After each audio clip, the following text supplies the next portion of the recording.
last night, costly ninth-inning errors unsealed a one-run Braves advantage, and that allowed the Giants to tie the game before winning it in the 11th. Tonight, though, the Braves seek a bounce back as two of the league's best starters square off in Game 3. The Giants and the Braves now on Sports South.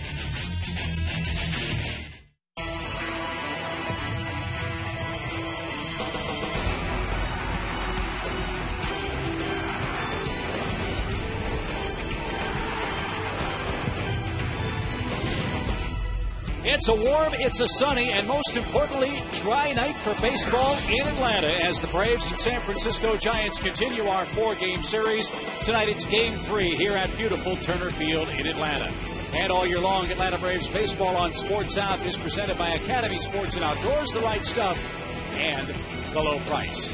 And good evening, everybody, with my partner, Joe Simpson, Chip Carey. Great to be back with you at the ballpark. And partner, we know the big problem for the Braves offensively has been their inability to consistently hit with runners in scoring position. But lately, the little things have been catching up to them, too. Well, they had a great win to start this series against the Giants, beating Tim Lincecum, but last night was really a bad loss. But it's not the only loss lately where some errors have been involved. In fact, if you go back to the end of the last road trip, the Saturday and Sunday games in Cincinnati, there were some plays that you were hard to describe at times, like the throw from Melky Cabrera that got away from him, and this throwing error by Alex Gonzalez, and then the boot on Sunday that allowed what proved to be the winning run come across in a 2-1 loss. Last night, golly, it just seemed like another great win just slipped through the Braves' fingers in the ninth inning after the first batter of the inning was hit by a pitch and then a couple of errors. So those are all really tough losses to take when you make defensive have defensive lapses like that.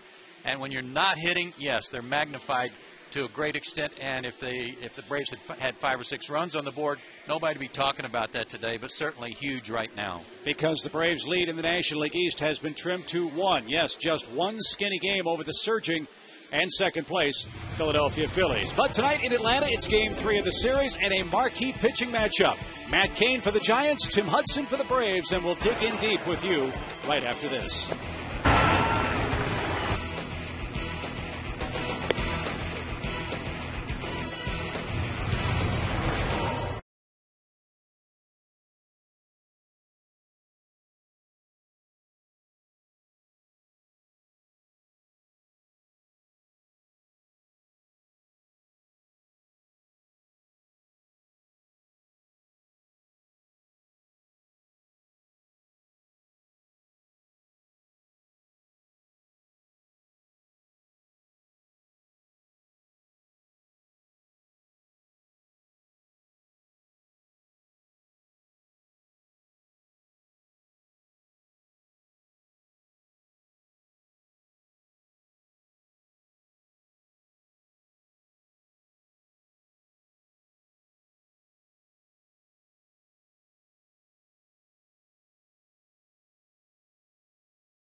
local Ford dealers, by AT&T, by Blimpie, and by Geico.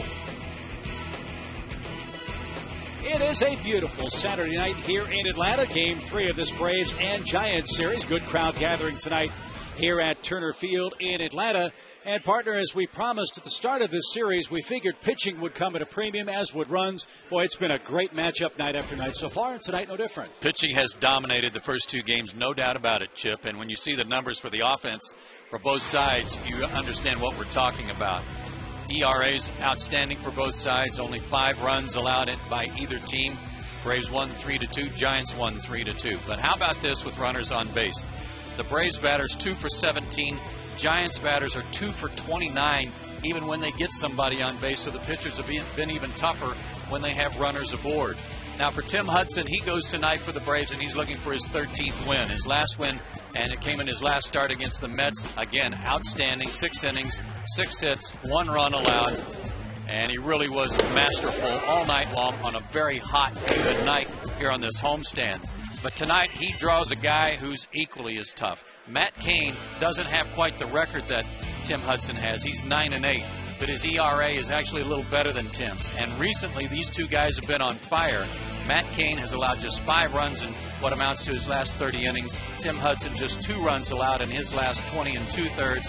They're both on top of their games. Runs will be at a premium. If you can score early, you better put them on. And let's see if the Braves can take advantage of that. Let's see if indeed the Braves are able to slay Kane and the San Francisco Giants in the 3rd game of this weekend series. Bruce Bochy and the Giants, Bobby Cox and the Braves match up next. We'll have starting lineups at first pitch from the TED in just a moment.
And by the Home Depot. Well, let's see if the Braves can get back in the win column tonight. It is game 3 of the series. And their ace, Tim Hudson, gunning for his 13th victory of the season, will face this San Francisco ball club. Bruce Bochy has a very hot leadoff man, a pesky hitter in Andres Torres. He's been everywhere, Joe, in this series, and he can run like the wind. Got to control him. Got to keep him off the bases tonight. He's been kind of running amok in this series. Having gone 5 for 10, but he's not the only guy in the order that's dangerous right now. Aubrey Huff also swinging a hot bat. This lineup goes against Tim Hudson, who makes his 23rd start of the year. He is 12-5, the fourth best ERA in Major League Baseball at 2.36. Made a start against the Giants back on April 9th and was outstanding. He retired 16 of the first 18 batters he faced that day. One reached on a hit, one reached on an error. They were both wiped out by double plays. So he set down the minimum through the first 6 innings, 18 in a row, and left leading 3-2, but the Braves gave up the lead and he got no decision. His 4 keys to success tonight: DP lane. This team, the Giants, hits into more double plays than any team in baseball. That's right down Tim's alley if there are runners on board, because he gets a lot of ground balls. He's got to limit his base on balls tonight. He did walk 3 against the Mets in 6 innings, but because the because the Giants aren't swinging the bats very well right now, don't give them any free passes tonight. So Andres Torres ready to go to work for the Giants.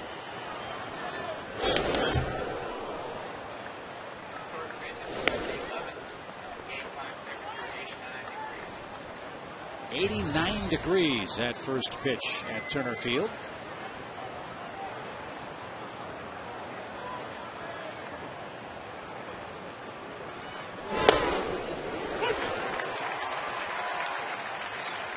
Dana DeMuth calling balls and strikes tonight, and he's not an overly generous umpire for pitchers. So while both these guys have been hot, Hudson and Kane, don't expect them to get a lot of corners called tonight. But if you throw it 92 at the letters, you don't have to worry about that, do you? No, sir. Well, Torres having some kind of good year for these guys and has really filled a void leading off, too. He's 5 for 10 in this series. And really is an amazing story. You look at this guy's bio. He was released by 6 teams before he caught on with the Giants. Minor league free agent 6 different times, different organizations.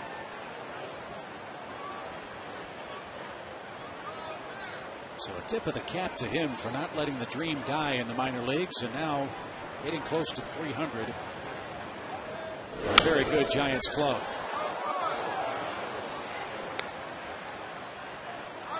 Here's how the Braves stack up defensively tonight. Eric Hinsky back in the outfield. Troy Gloss back in at first base. And Brian McCann catching Tim Hudson.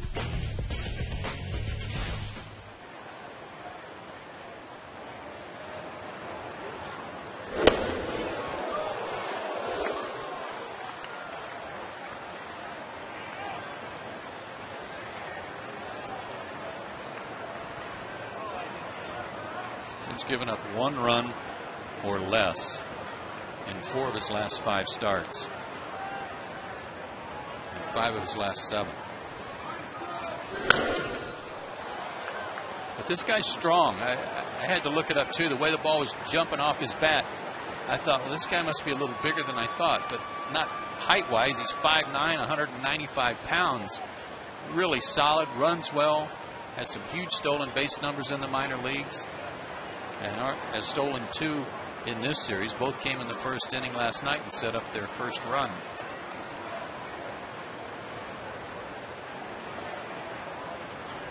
Not a spring chicken, as you see. He is 32. As that ball is foul at first. Very close play. Angel Campos said that one was in foul territory. But Torres, another example of just how inexact the science of scouting in Major League or minor league baseball truly is. Well, some of those free agent trips he took out of the minor leagues is because he was a minor league free agent. He had 6 years in the minors where he was able to get out of whatever organization he was in, and if things didn't look too promising, he could exact free agency again as a minor leaguer. Found a home here, though. And he will force a 10th pitch to lead off this game, something else a leadoff man loves to do. And he's a switch hitter.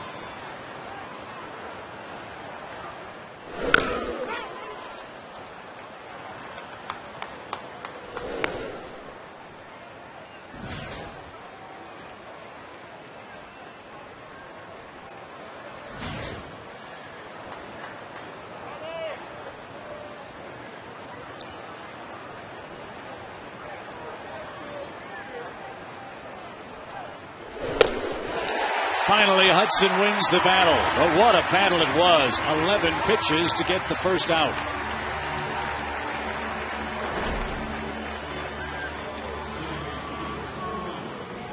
With the gas, the outside corner, and he couldn't stay alive with even a foul tip on that one. That one was by him.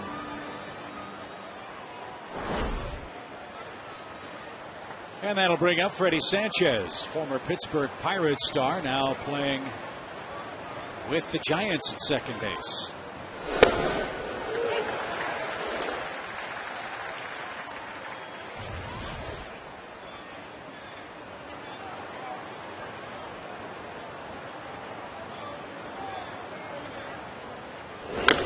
He is a terrific number 2 hitter for Torres because he can protect him. He can hit the ball behind him, go to right field if he needs to. But one of the reasons the Giants have become such a solid defensive ball club is Freddie Sanchez. Since he came back from the disabled list, 68 games, no errors.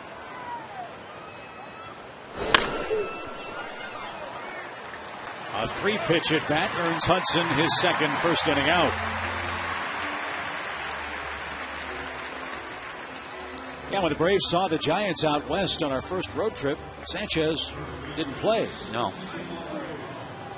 Oh, he missed the series. Chipper missed that series too for the Braves. So Hudson a strikeout and a ground out to start play tonight. And that'll bring up first baseman Aubrey Huff. I'd say this guy's been a very pleasant addition to their lineup too. He's hit 20 home runs for the Giants.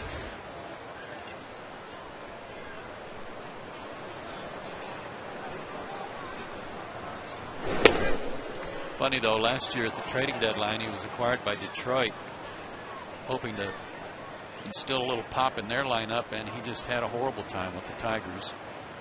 Fresh start with the Giants this year. He's back on track and really swinging it. And 40 games with the Tigers last year. Huff hit just 2 home runs and 106 at bats. Hit under 200 too, didn't he? 189. Yeah. So he's been a huge pickup on a 1-year deal for San Francisco. And Hudson, after a long battle with Torres, retires the next 2 Giants on 6 pitches. 3 up, 3 down in the top of the first inning.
Got the Giants in order in the top half of the first inning, and here's how Bobby Cox lines up the Braves, who lead the East by 1 game over the Phillies. Joe, you've said pretty much every day in the second half, Braves need Chipper Jones to be productive if they're to compete for the division title. On this homestand, he certainly has been. 3 homers on the homestand, and that's great to see, and maybe somebody else will pick up a little pace too and get some hits with runners in scoring position. Although that'll be hard tonight against Matt Kane, who's 25 years old, 6'3", 225, born in Dothan, Alabama, finished high school near Memphis in Germantown, Tennessee, and yet another first-round pick for the Giants in the rotation. Throws hard. He's in the low to mid-90s. Tough to square up. He's only given up 120 hits in 151 innings. Fastball location a real key for him. Because he does throw hard, he's got to use the fastball to set up his curveball, change, and slider.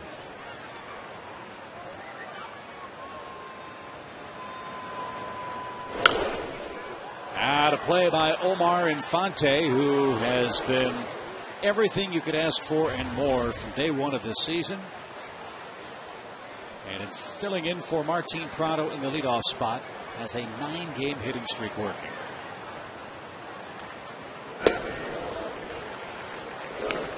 This guy Kane's been a workhorse for them too over the last 4 or 5 years in their rotation, rarely missing a start. He's been over 30 starts every year.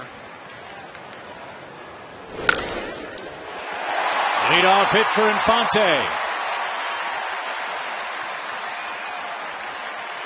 Braves are going to have themselves a pretty nice dilemma when Martin Prado comes back. How do you keep that man's bat out of your starting lineup? It's going to be a tough decision, but I mean, one way would be to leave Infante at second, play Martin Moore at first base. He's played first some. We'll see what happens when that time comes. That's 10 in a row, though, for Omar for a hitting streak.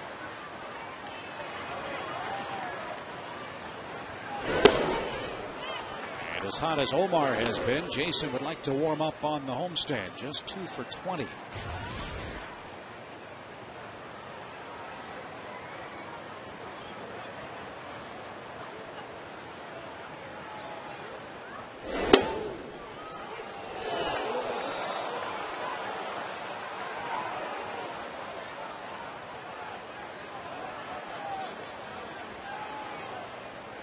It's been a little quiet, even though all 3 of the hits have been extra base hits.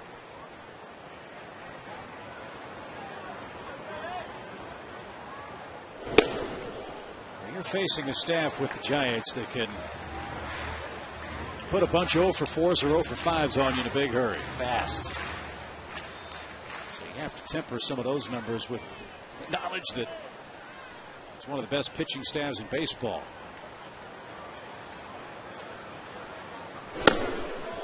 That's what they're doing to Jason right there lately.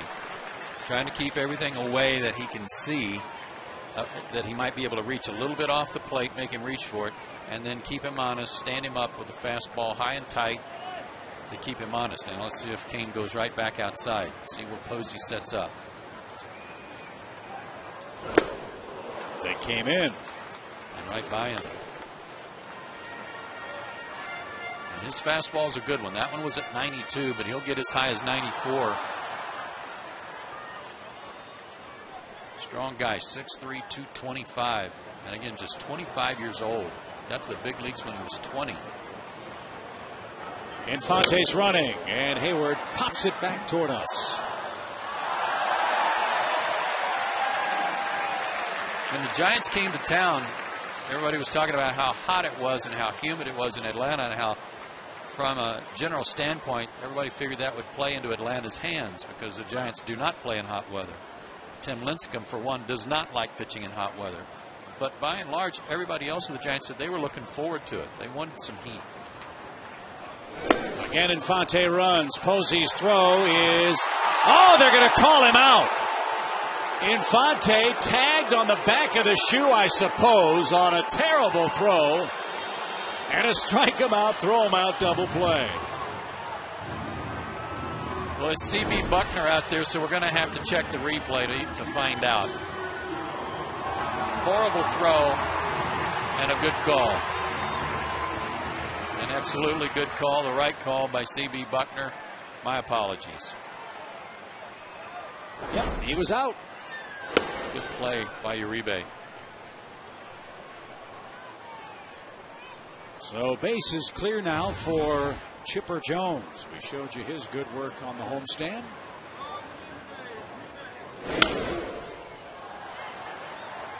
And good to see him finally reach double digits in homers with 10 now.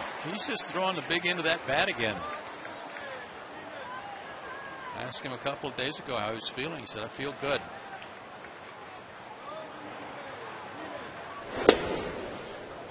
Amazing run for Chipper. Every year in which he's played a full season, he's had double digits in homers. Now 436 of them in his career.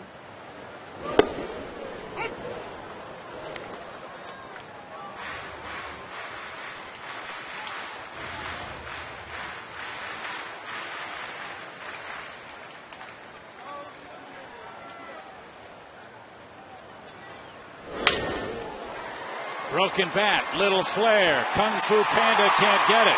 Chipper's thinking two. The throw, late.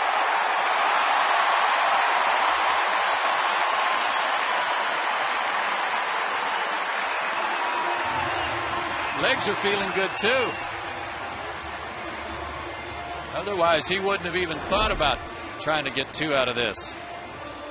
Jammed, broke his bat. But his good hustle earns his 19th double. And you're right, the legs may feel good, but the hands sure don't. Yeah, right, not right now. So here's the first opportunity, albeit with two out, for the Braves to get off the schneid with this runners in scoring position number. Chipper doubled last night with two outs, but was left stranded. Then McCann doubled leading off the second, and he never left second base as the next three men were retired. I want to know why the Braves are 6-8 over their last 14 and why the Phillies have closed in on them. That's why.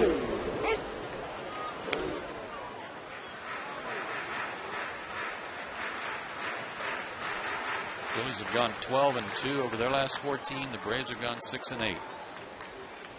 The Chutes and Ladders division again in August.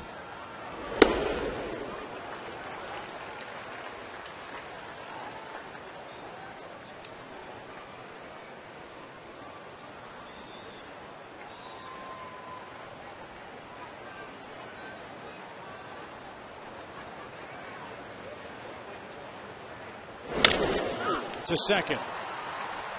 And Kane is out of the bottom of the first inning. Braves get 2 hits, but we have no score.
Georgia Power. Braves had an early chance, couldn't cash it in, and we move along to inning number 2. And Giants sensation Buster Posey bats for the first time in the game. Still a lot of family and friends in here for this series. Bust them up from Leesburg and Lee County beginning Thursday night. But so far so good from the Atlanta pitching standpoint. They have really slowed him down after being the July Player of the Month. He's 0 for 8 with a walk in the series, and the walk came his last at bat in last night's game.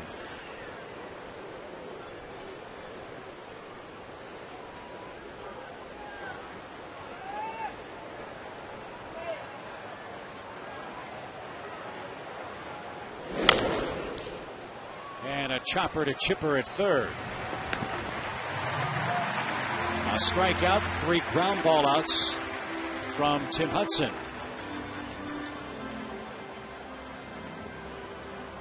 Well, that kid's got a shot at being the Rookie of the Year. There are a bunch of folks that are able to make that claim. As you see, our Xfinity X Factor. 7 homers, 27 RBIs in his 30 games through August 4th, but the Braves now have held him 0 for 9.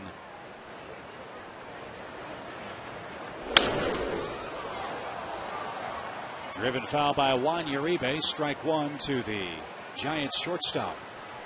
Here's a guy I was talking about a couple of days ago, Chip, is somebody who goes under the radar big time on their ball club from an offensive standpoint, and is so important to them. Free swinger, can get the barrel of the bat out there against anybody, and only Aubrey Huff has more RBIs on their team. Uribe in there for Edgar Renteria, who's been sliding a bit of late. And a sizzler hit to second. Good play. 2 out. One of the reasons Tim Hudson's only given up 1 unearned run all year long is that he keeps his defense busy. He's not going to strike out a ton of guys. He has 78 this year in 150 innings roughly. But he's going to make you put it in play, and when he does, defense is going to be on their toes ready to go. And that brings up the Giants left fielder, Pat Burrell, a man that Braves fans know very well from his days with the Phillies. And speaking of under radar, this might have been an under the radar acquisition for the Giants. Yeah, he was a good pickup. They needed some pop in their lineup, or at least the threat of some home runs, and Pat's played well for the Giants. And it's always good form to boo Burrell when he comes up like he did last night. Well, and he came up big. He had a good night. On base 4 times and then delivered the game-winning sac fly.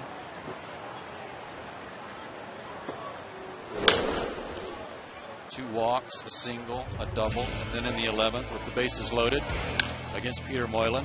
His ball ran in on him, but he got it out there deep enough to get the winning run in. Yeah, Christmas came early for the Giants last night. I think if you asked the Braves, they'd say they just went shopping, gift wrapped it, put it under the tree for the Giants to take away. Sure did. Wouldn't it have been nice to be going into this game tonight up already 2-0 in this series, which they should have been.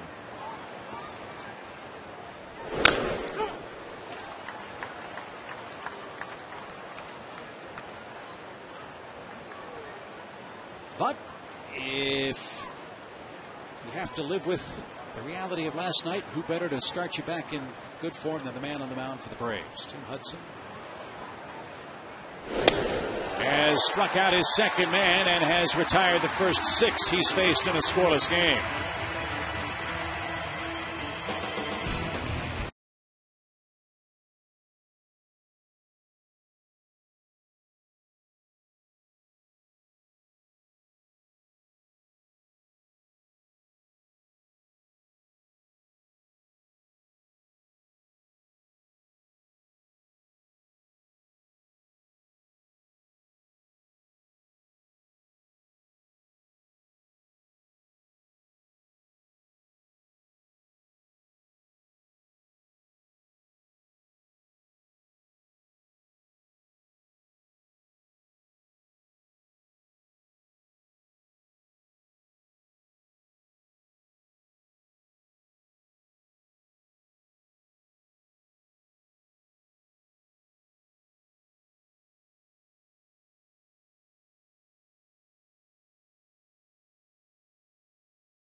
after the Braves win, of course, over the Giants.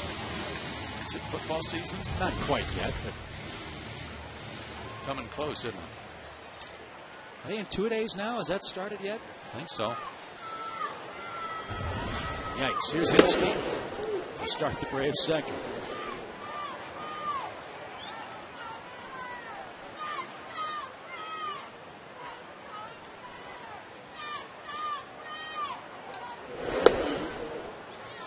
Talking with Eric about his new hairdo before the game. And Jason Hayward overheard our conversation, said, you got a little Vin Diesel action working. Oh, yeah. Good call. Ouch.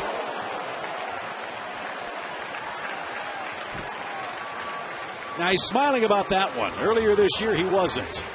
Kane plunks him to start the second inning. Remember, he got hit on the back foot when he couldn't get it out of the way. That one may have gotten some shin guard. I hope so.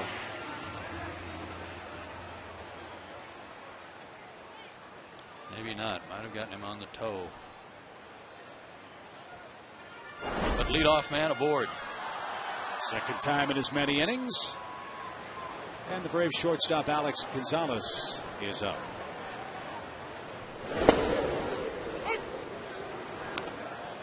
"20 home runs for Alex in the major leagues. 3 of those 20 have come in a Braves uniform.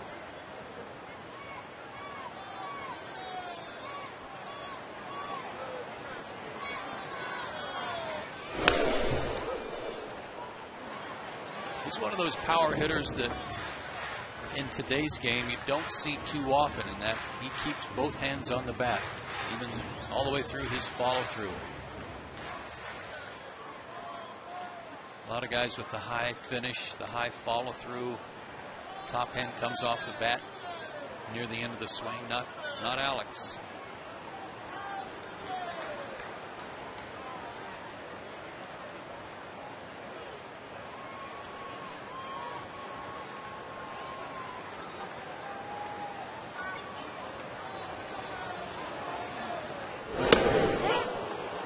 He couldn't stop himself, and Kane has his second strikeout of the game.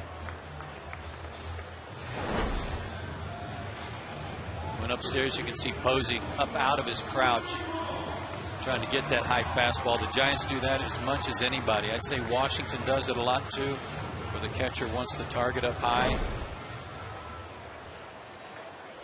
especially when they're ahead in the count and the hitter trying to protect the plate. Troy Gloss bats.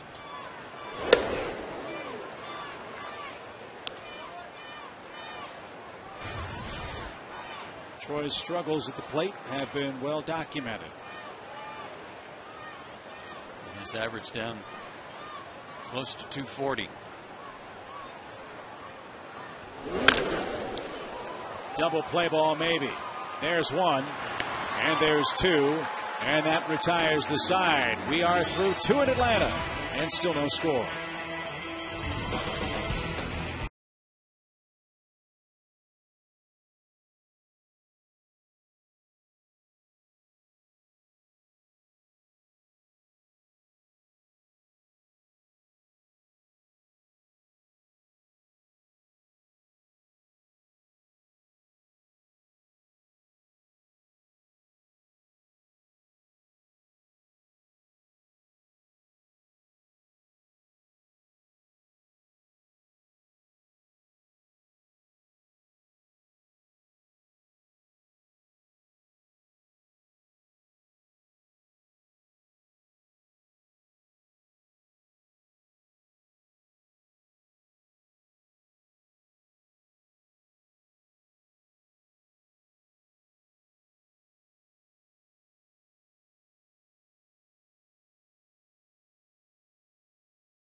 For the #1 fireworks show in the Southeast, Publix Friday Night Fireworks takes place after every home game this year.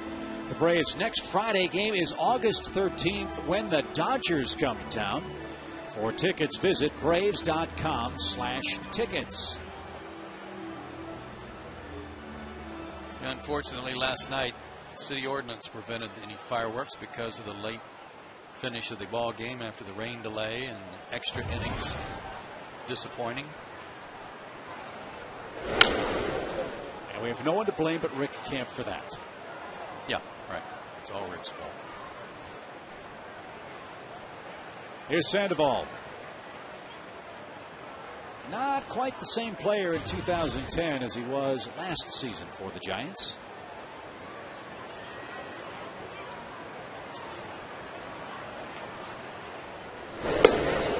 And that's what hurts when you start trying to put your team together for the next season, is you know that Brian Sabian and his staff are going, okay, well, we got Sandoval, we can play at third base, we know what we're going to get from him.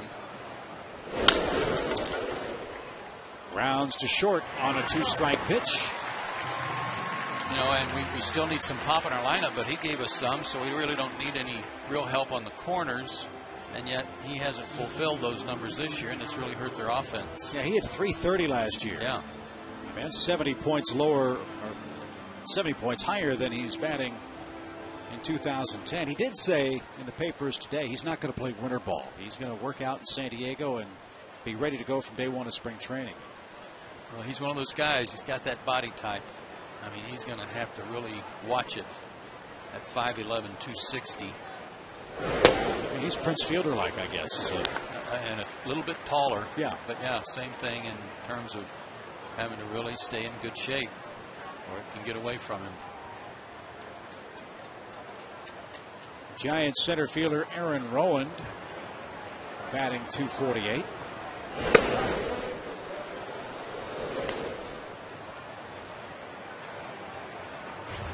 Playing time for this guy has started to dwindle with the hot work of Pat Burrell in the outfield.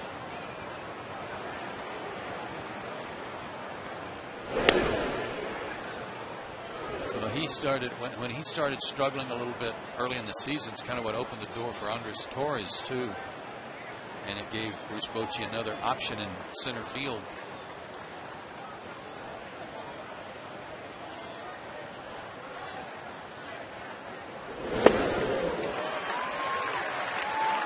As we've talked before, we hear players say another guy's a gamer.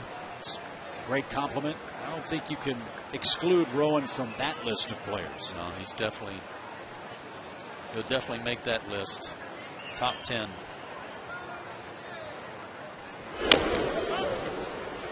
He's run through walls. He's been hit in the face with pitched baseballs and come back.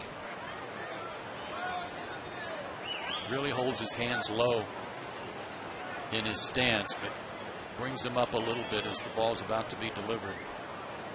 Crowds the plate, challenges you to pitch him inside, and he's had good luck against Tim. 8 for 18.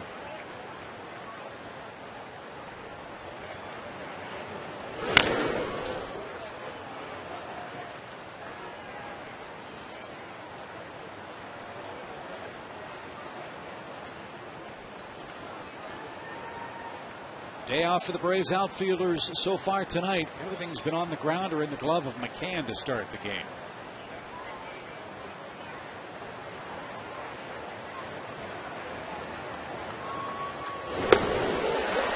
Two outs. Matt Kane is coming up for the Giants. Let's take a look at our quote of the day, brought to you by Geico. Braves, as we've mentioned, a game up on the Phillies. We asked Chipper, do you watch the scoreboard? I don't really pay attention to the standings because all I know is we're in first place. You look at the standings when you're in second or third and you need help. Don't worry about it if you're winning. If you're winning, they can't catch us. But the Phillies are now only one back, having won 12 of their last 14. Doing it odd ways too.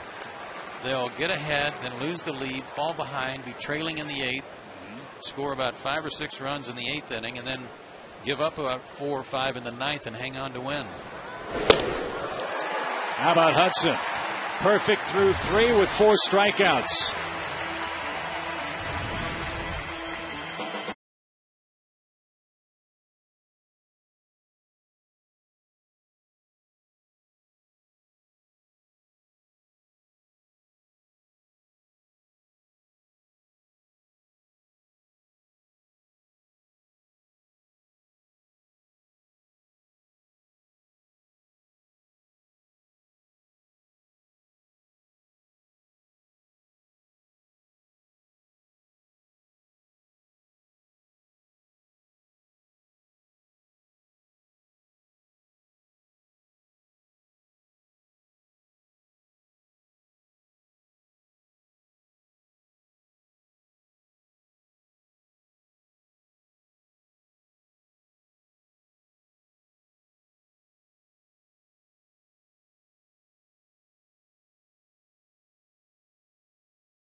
Things off for the Braves against Matt Kane, and congratulations to you, Joe, and Ernie Johnson, anchoring Peachtree TV's coverage of Tom Glavine's Hall of Fame and his number retirement ceremony last night. It was a chilling, wonderful night. Yeah, it was a great night. I mean, it's just so exciting, so happy, and everybody's so proud for Tom and his family.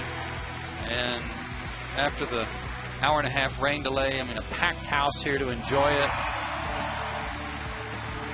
And his number posted out there for all time. And as he said to us, it'd be a good idea to kind of put it over there by the corner. Yeah. We'll have him in the booth with us tomorrow afternoon to talk some more about it. You all had such great shots of the moment when the sheet was removed and the 47 was revealed to the crowd. And it was fun watching Tom just kind of take that, I don't want to say nervous peek, but just that sort of subtle look up and then look straight down as if he couldn't believe that nobody else in the history of this franchise will ever wear number 47. Pretty cool. It's great. Tom, I know, is watching the game tonight with friends and families, having a retirement party at his house.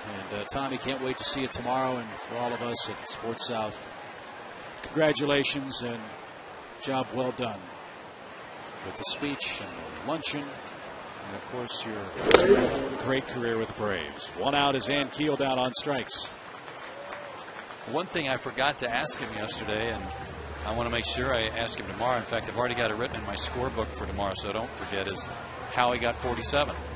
You know, was it just handed? Yeah. Was it just assigned to him by Bill Acree when he got here, and he said, "Okay, I'm happy with that. That's good," or did he pick it for some reason? Might have been luck of the draw. We'll see. Was there a famous hockey player who wore 47?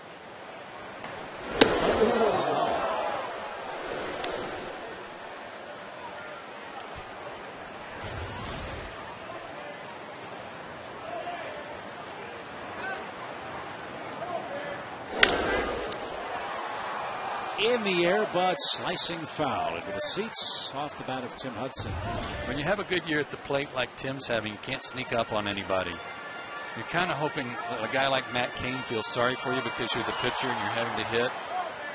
But when Tim's hitting 250, 13 hits on the year, they're not going to take any day off against you.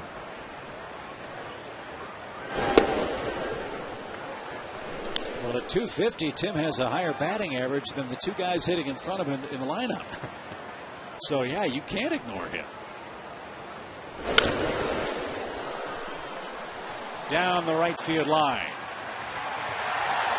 And how about the job of Sanchez to avoid getting tangled up with Huff? Aubrey was trying to figure out how to get out of his way, but he just kept going the wrong way every time he'd turn. Right about here, Sanchez calls him off, and it's, where are you? And there's some stumbling. Freddie made a nice play, and again, no errors for this guy in 68 innings since he came back from the DL.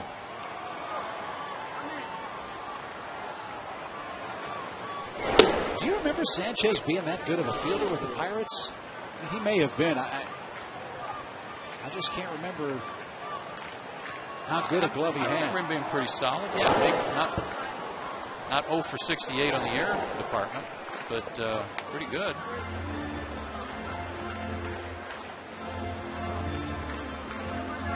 Now, looking at his numbers in their media guide, he's had only 1 year in the major leagues where he's had as many as 10 errors in a season. So, yeah, he's outstanding with the glove.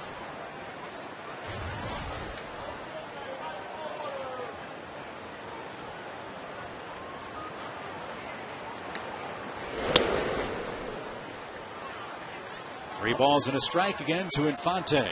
And only 3 of the first 10 batters he's faced has Kane thrown a first pitch strike. So we'll see if that continues tonight too, and pitching behind in the count.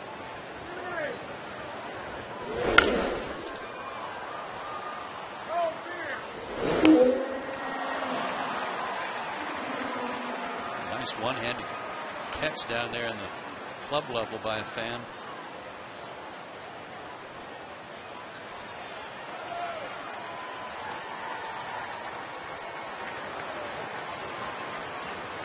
Giants fan, he probably had his eyes closed.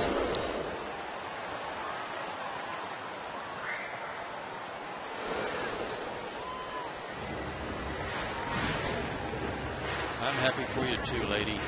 Do your happy dance. Okay, that's good.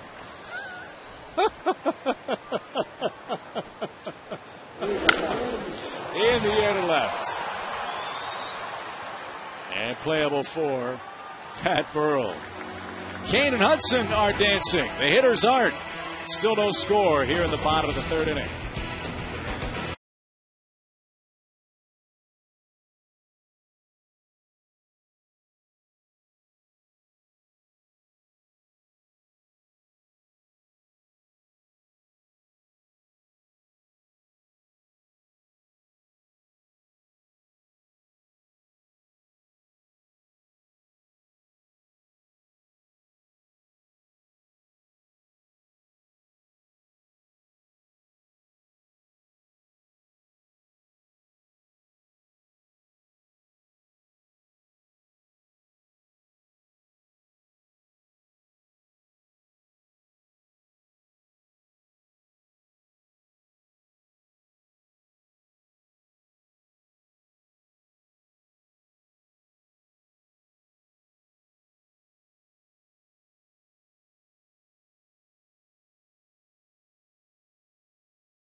Joe Simpson, Chip Carey back at the ballpark as we enjoy our AT&T Ubers trivia question tonight.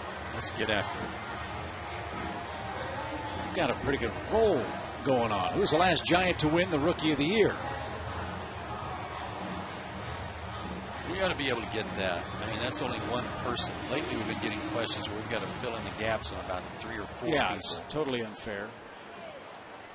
I mean, Buster Posey has a shot, I guess, 2010. When you think of Will Clark, Matt Williams,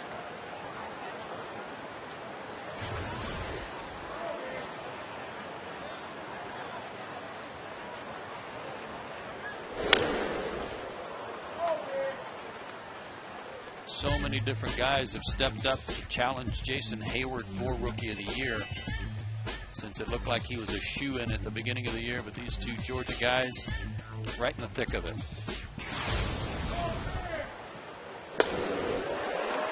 And I think Tim's found something on Torres. He's gone with the heat to strike him out twice. This time a lot easier against the Giants leadoff man. 5 strikeouts in the first 10 guys he's faced. The season high is 7. He's done it twice, once 2 starts ago at Washington.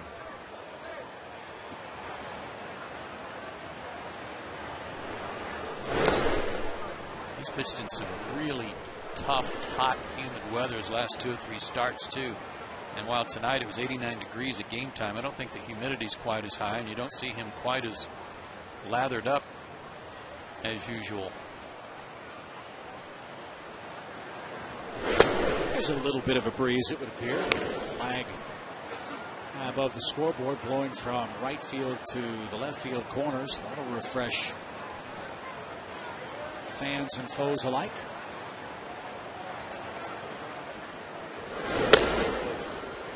Again, I go back to his start in April against the Giants. He set down 16 of the first 18, but had retired the minimum thanks to 2 double plays. They only had 18 hitters come to the plate through 6 innings. And I believe that's only his second 3-ball count tonight after Torres leading off.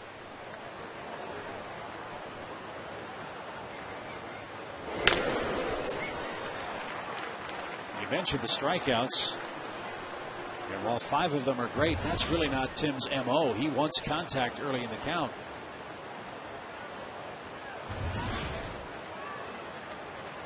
And 11 of those pitches were to the first batter of the game. In between hop. Another ground ball out. Chipper wasn't quite sure whether to charge that or lay back. 11 up, 11 down. As we look at our Academy Sports and Outdoors leaderboard, how good has the Braves and Giants pitching staff been this year? Tremendous. Padres led the league in ERA for a large part of the season. And it's not that they've really faltered as much as the Giants and Cardinals have come on. Adam Wainwright won his 16th game last night. Shut out the Marlins. Braves had Huff played absolutely perfectly. 12 up, 12 down. Hudson has his A stuff going in the 4th inning in Atlanta.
Field.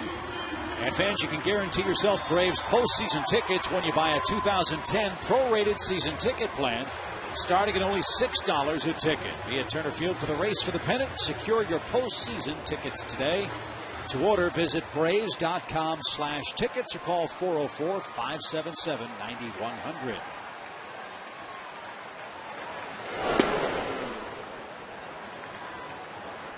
Hayward, Chipper, and McCann are coming up for the second time against Matt Kane.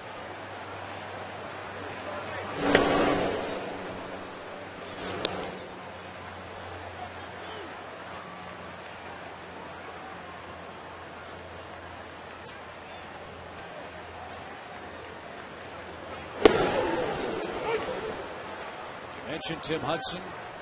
A runner less in 4 of his last 5 starts. Kane knows a thing or two about the troubles Barry Zito's been going through of late. Did not realize this until I read the notes, but since his debut in 2006, Matt Kane has the lowest run support of any pitcher in baseball. And here he is. Nothing again with Tim Hudson. Well, that's why his record's 9-8. He's 9-8 with a 2.98 ERA. His career record 53-59 because of that, with a real low ERA in the low 3s. There's a shot hit to right field. A high hop off the wall. And Jason Hayward with a leadoff double.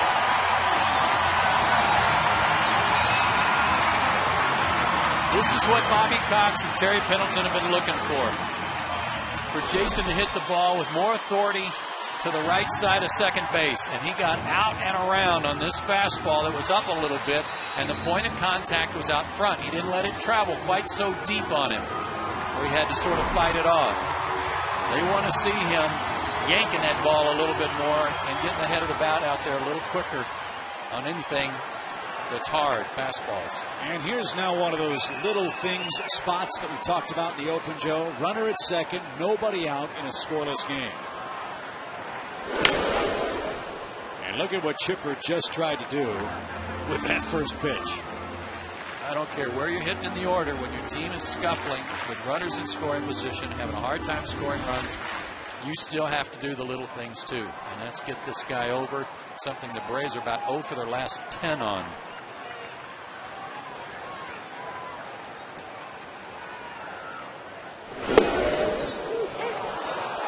Oh, he didn't like that call. 0-2.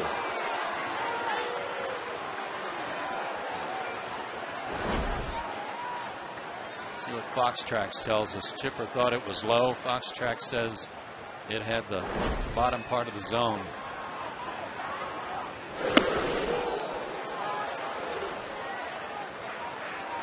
Chipper's got real good numbers against Kane by comparison to most of the league. His double in the first inning, albeit a little Ric Flair to left, 4 for 10 in his career.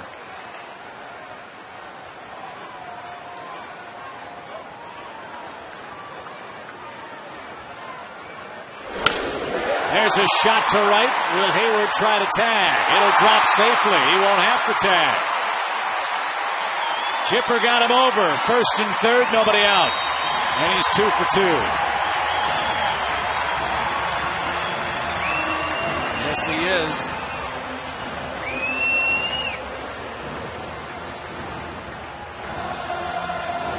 This could be very fun to watch, folks, if this guy gets hot the last 6 weeks. Because you know what he can do and what he's capable of. Jason did the right thing there by going back to tag up, because he wanted to get to third base for Chipper since he tried to pull the ball, but fortunately the ball dropped. Now they're on the corners. When that ball left the bat, I thought Torres had a chance to catch that on the run. But it died safely and sets things up for Brian McCann.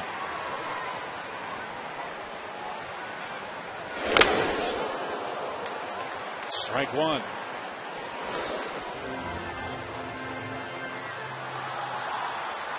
I don't think you get any argument that Brian McCann all around is best catcher in the National League. Offensively, defensively, what he does for his team. This kid behind the plate, Buster Posey, is the guy that the Giants feel can be like Brian McCann in all facets. I can't remember a catcher or a kid coming up from the minor leagues since Brian McCann that has to handle a staff and hit in the middle of a lineup. And Posey's their cleanup guy. Cleanup hitter and handling a pitching staff that's one of the best in baseball. They had that kind of confidence in him to let Molino go and trade him to Texas. Little roller. Hayward cannot advance. Chipper Jones can. They're at second and third with one out. Hayward thought about going, but wisely stopped. Aubrey Huff was going to come to the plate to cut him down if Hayward breaks to the plate.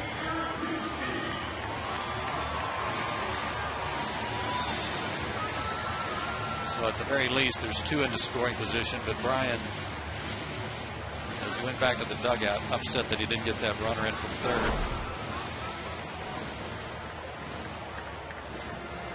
But this is part of what's been really plaguing the Braves. Their inability to put a big inning together because they can't get these little things done. Including Chipper's hit here in the fourth inning, they are 2 for their last 30 with runners in scoring position. Hinske hit on the toe his first time up. Will try to put the Braves in front.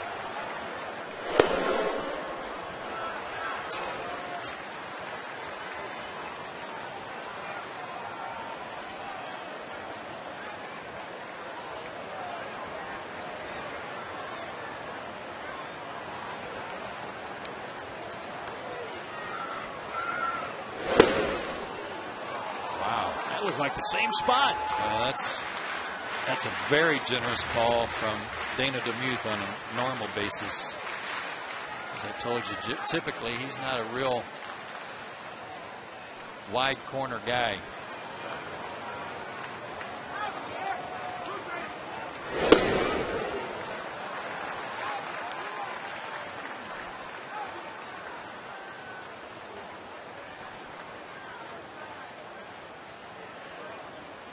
Eric Hinske with runners in scoring position this year, hitting .239.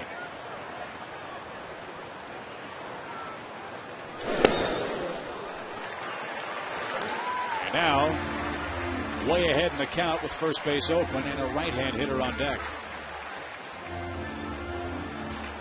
Again, last 2 weeks going 6-8, losing 6 games in the standings.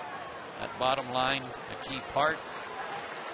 We're going to put Hinske on and hope they can get a ground ball out of Alex Gonzalez.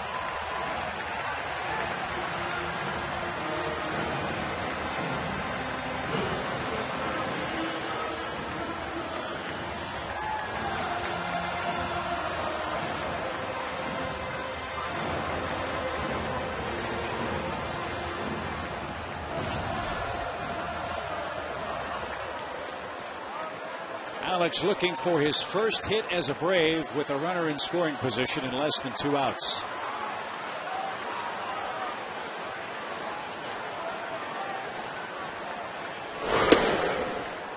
He's 0 for 11 in that category. And 0 for 6 as a Brave with the bases loaded. He is sometimes overly aggressive in this situation, Chip. He was swinging a bad pitch on the first pitch. At least he's gotten ahead in the count here. And he struck out on a swing very similar to that one in the middle of the Braves' second. Change up and couldn't stop.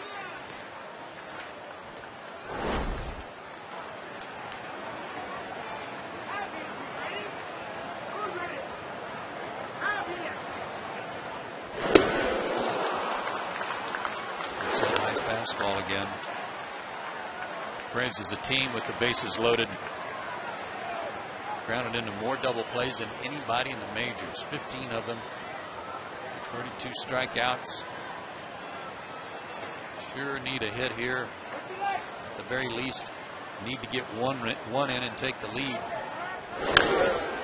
Popped him up. Burrow got a good jump. And no chance for Hayward to advance. And now Kane is 1 out away from getting out of a bases-loaded mess. And the Braves, hopeful that Troy Gloss can find a gap and break the tie.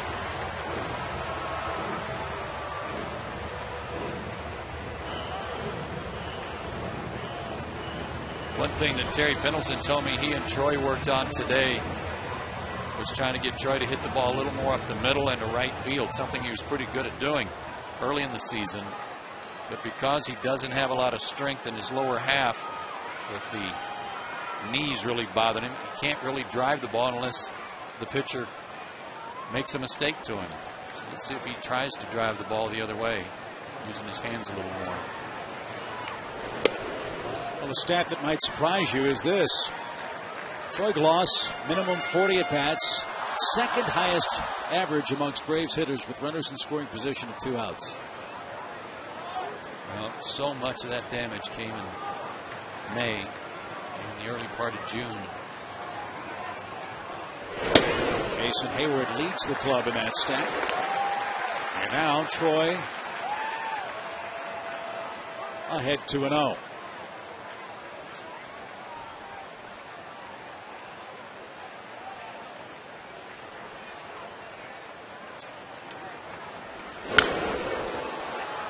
This is a dilemma that the Braves have been trying to deal with over the last 10 days to 2 weeks, and that is the 2 guys with the best on-base percentage are Infante and Hayward. The 2 guys with the best average with runners in scoring position are Infante and Hayward.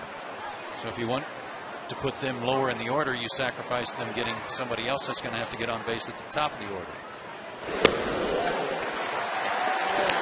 Patience here by Troy. Now he's going to get another good pitch to hit. He was late on the 94 fastball that he fouled back. Chances are good he's going to get another one right here. Lost second to Chipper on the team in walks.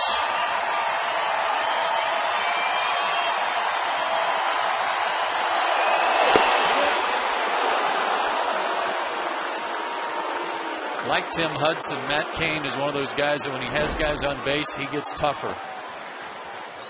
Fastball, perfect pitch at the knees on the outside corner. An average of only 192 against him when he has runners on base for the year.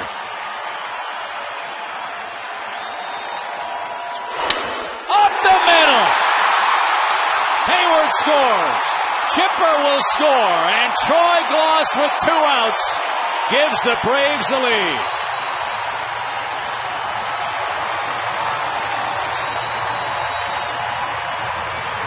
Boy, is that a huge pick-me-up for Brian McCann, for Alex Gonzalez, Coors Light Cold Hard Blast. Where was Posey going? Posey almost turned his back on this pitch. Watch him. Were they crossed up? I don't know, but he was really trying to get out of the way, and that work that Terry Pendleton and Troy put in today, trying to go back through the middle or the other way, already pays dividends. And a clutch 2-out piece of hitting that adds to that good number you just told us about, Chip, for Troy Gloss. So Tim Hudson has a lead. Let's see if Rick Ankiel can add to it.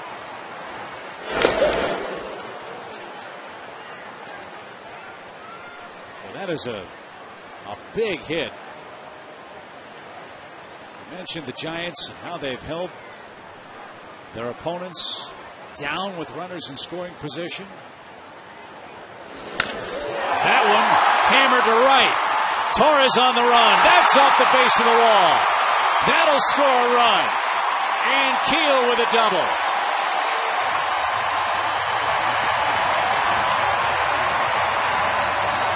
Hinsky scores the 3rd.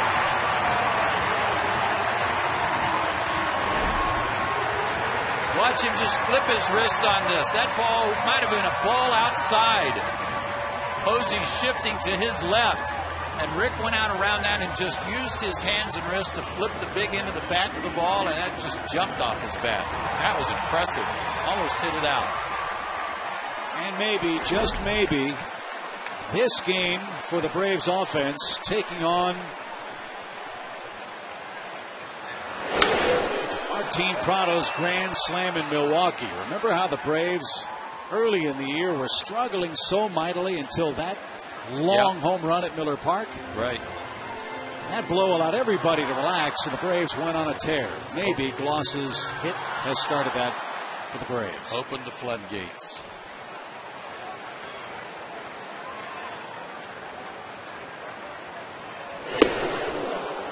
Attaboy, Tim. Go for the downs. Cap it off.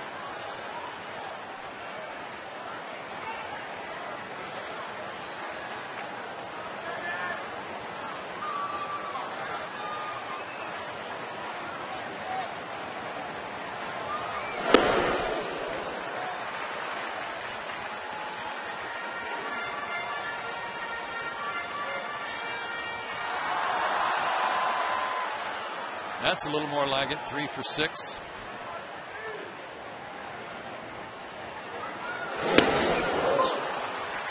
The Braves send 8 to the plate. 3 of them score on back-to-back 2-out hits. Troy Gloss and Rick Ankiel do the damage, and we head to the 5th inning with a 3-run lead.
Lead by 3, and all year long, Braves baseball on Sports Sound is presented by Academy Sports and Outdoors.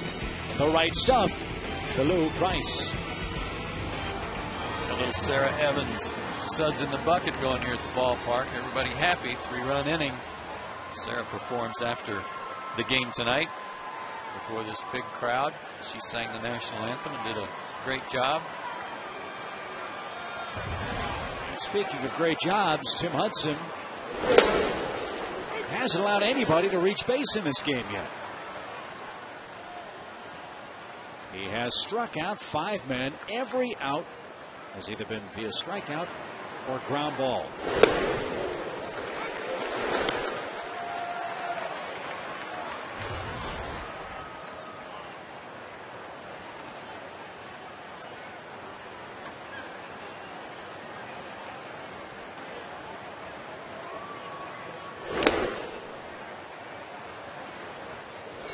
Buster Posey, Juan Uribe, and Pat Burrell coming up for the Giants.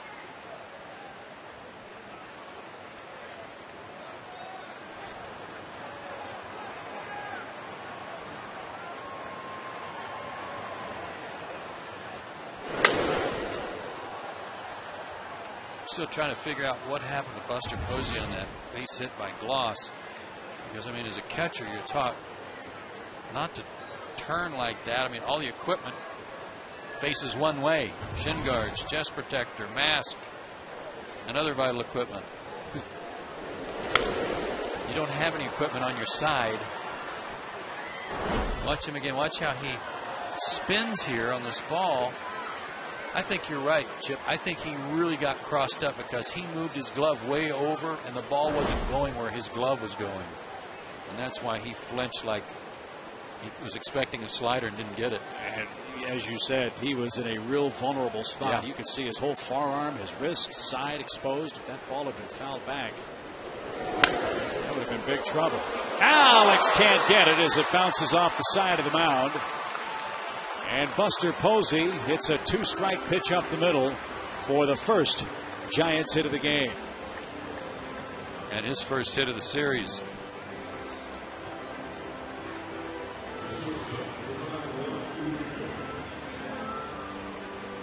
The top batting average among all National League rookies is owned by Buster Posey, who also had a 21-game hitting streak this season.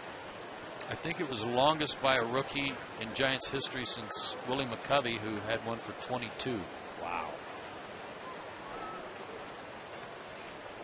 Here's Uribe. That would be really cool if somebody just said, you did something as good as Willie McCovey. That'd be pretty good. Well, they named a cove after him, for goodness sakes. That's how good he was. Yeah, and put his statue out there. Yeah. It's not in, like, right by the stadium. It's over by the cove. Yeah, it's in its own area code. Yeah.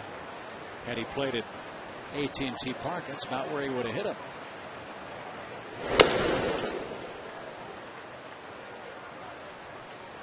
No balls, 2 strikes to Uribe. We asked earlier on our AT&T Universe trivia question, who's the last Giant to be the Rookie of the Year? I'm going to go Johnny LeMaster.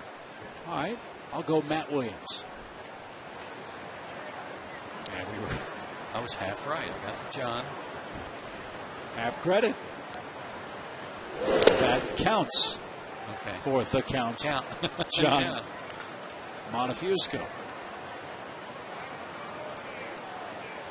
I think it's going to be a great race. I mean, you've got Hayward, you've got Ike Davis, you have Buster Posey. I think you should put Johnny Ventures in there for all of his appearances and his work. Absolutely.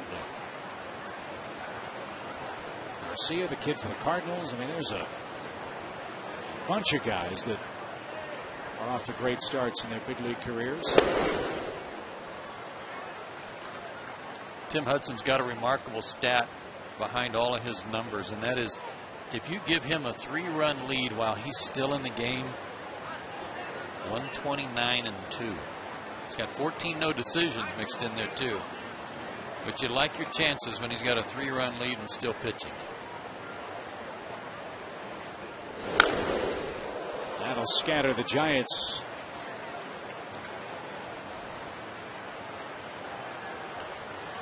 If that protective screen wasn't there in front of their dugout, there would have been some shots hit over there the last 2 days. It would have scrambled somebody.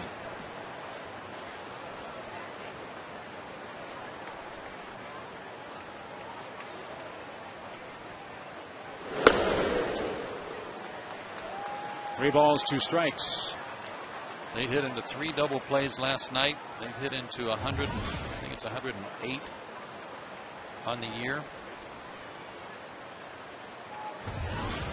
108 it is. Will it be 109? Oh, what a flip and turn. Yeah, baby.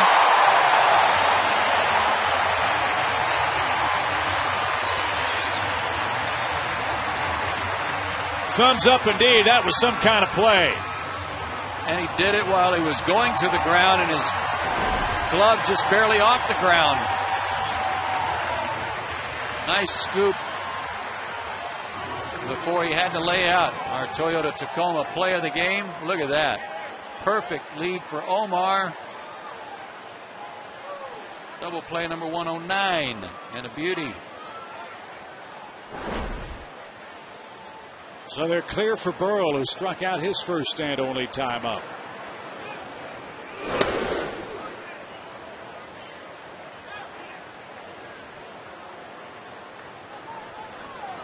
You know, after last night, that makes Alex feel real good to make a play like that in Game 3. The error he made in the ninth inning was just an odd one.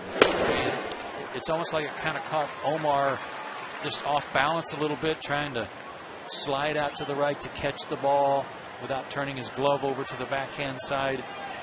And it was just an odd thing that happened altogether for both of them. And it was a crucial play, unfortunately.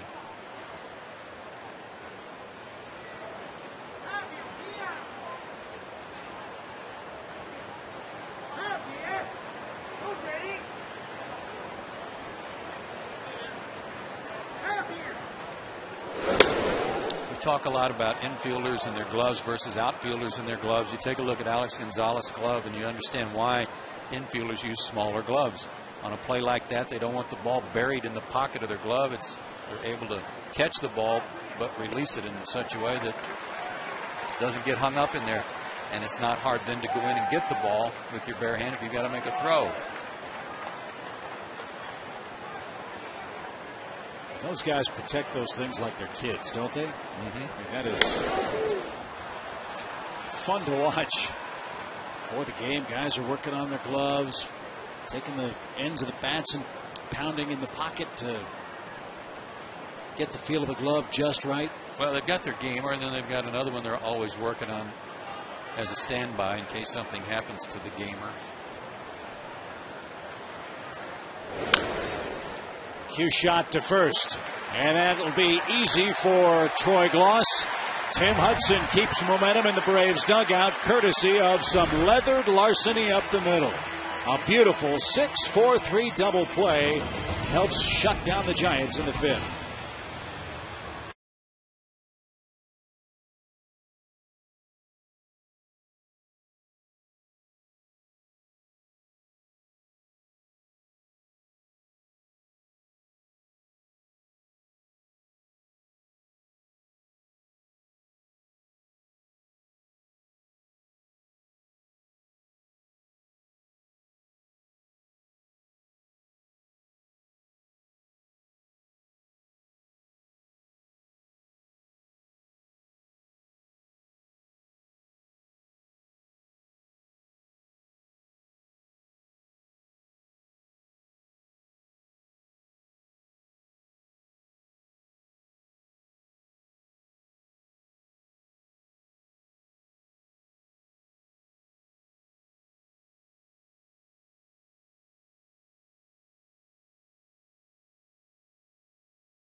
Conversation. Plus, Spurrier has some moves he's showing off. Did you get that one live? It's online right now at secgridironlive.com. Top of the order coming up for the Braves, looking to extend a 3-0 lead.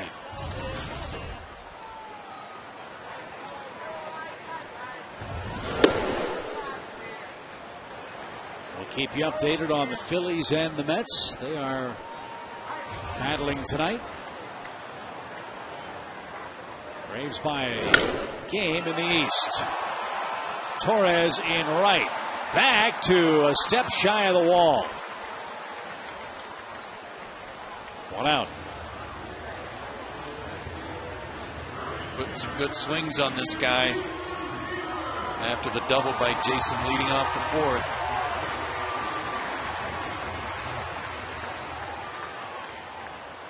As we told you, Phillies at home with Cole Hamels working against Johan Santana. No score. In fact, Johan Santana, we understand, is no-hitting the Phillies. Well, keep it going. Yeah, you've been able to channel a lot of guys in the National League this year. Be afraid to get him a run. Phillies play 15 of the next 18 at home. They're having trouble with the Mets tonight. Well, look, they're going to get their guys back. Yeah. Brian Howard will be back in about a week to 10 days. Victorino will be back in less than that. Utley. End of the month. End of the month. They'll be there. And as you know, the Braves play the Phillies, and this is the way you want it. Braves will play them 6 times in the final 12 games. Right. 3 in Philly, and the final 3 games of the year in regular season play here in Atlanta. It'll be huge. Billy Wagner 2 months ago said it's going down to the final weekend. The teams are too good, too evenly matched for anybody to run away and hide.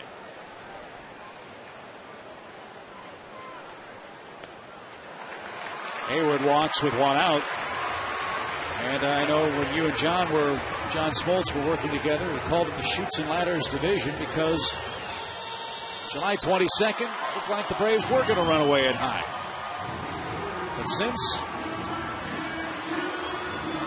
I'll be honest with you, I thought when a bunch of their guys got hurt, there was a chance to really expand the lead. I thought that would happen. But they've actually played better. The Braves' bats got cold, and all of a sudden we have what we have. But what Chipper said with him in the batter's box is worth repeating. If you're in first place, if you win, doesn't matter what anybody behind you does. Nope. Braves holding up their end of that bargain tonight.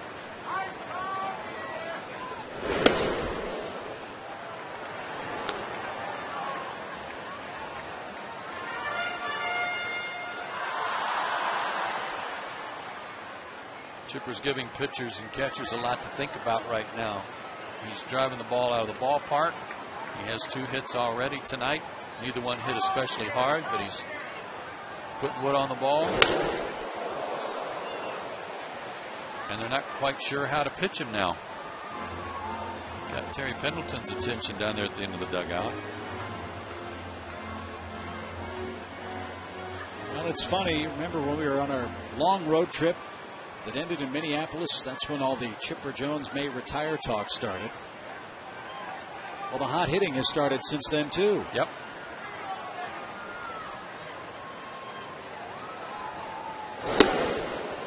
Might say he came out of retirement and has put up some big numbers. Yes, he has.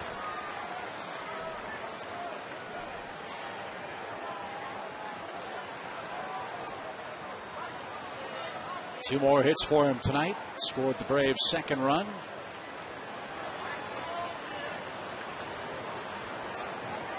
And his average over 260 now.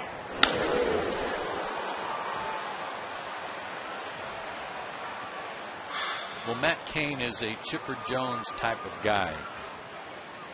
Matt, born in Alabama, grew up in Tennessee, and he loves to hunt and fish and play golf. Well, that's right down Chipper's alley.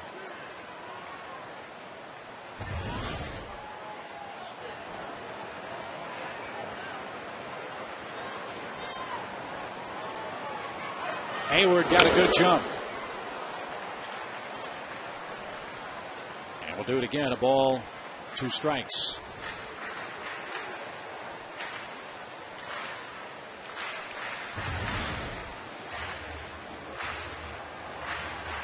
Braves got all 3 of their runs in the 4th inning. Troy Glaus on a 3-2 pitch singled up the middle to plate 2. Rick Ankiel doubled home the final run. And Tim Hudson's firing a 1-hitter through 5. Yeah, both the hits came with 2 outs.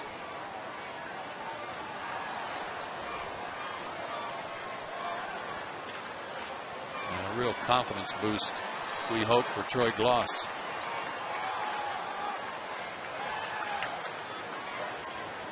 And to put it in perspective, Jason Stark, great writer for ESPN, when Eric Hinsky hit that home run against Tim Lincecum, it was only the 3rd RBI hit by the Braves' first baseman since the All-Star break. Goodness. So Glaus added 4 and 5. And Chipper making a bid for a 3-hit game, drives that deep to right.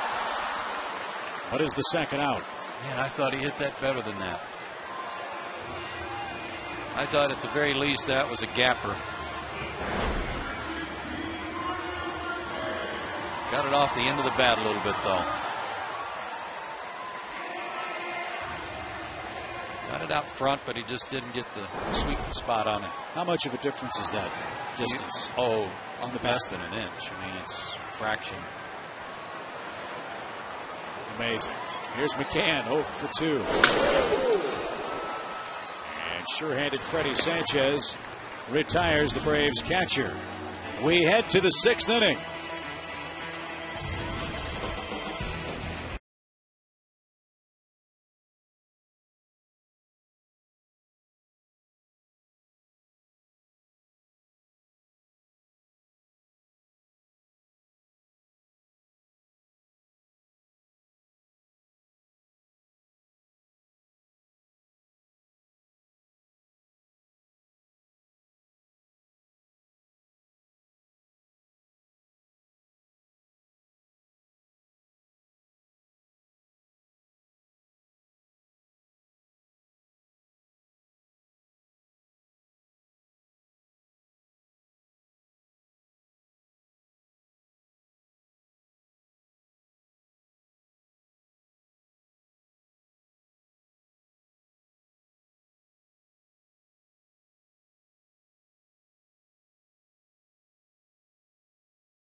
Tim Hudson's faced the minimum through 5. He is throwing a 1-hitter. And it's now a 2-hitter as Pablo Sandoval singles on the first pitch of the 6th inning.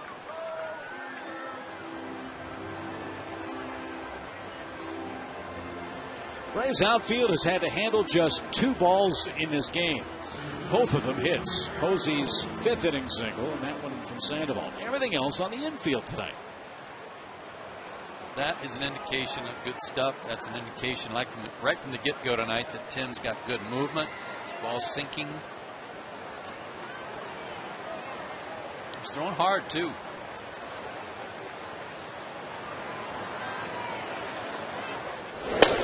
Right after the Torres at bat, that was the 11 pitch at bat at the start of the game. I was thinking, uh-oh, here we go. Yeah. High pitch count, out after 4, out after 5. He was out after 6 against the Mets, and he had thrown 107 pitches because they were doing that, making him work. That and the weather took its toll on him.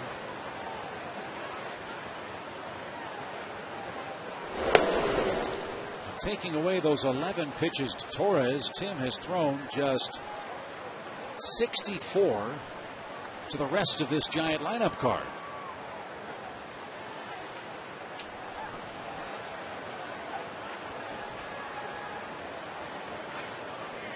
Should be in good shape to take this one deep tonight. One of the difficult parts as a hitter when you're facing a guy like Tim is, especially in situations like this, Aaron Rowan knows that they've hit into a jillion double plays, but how you've got to make a guy like Tim get the ball up, and you can almost put yourself in a hole trying to wait for that pitch that you might be able to lift a little bit or drive. And then you get a little exasperated and wind up hitting one on the ground anyway. Like that. One there. Another double play.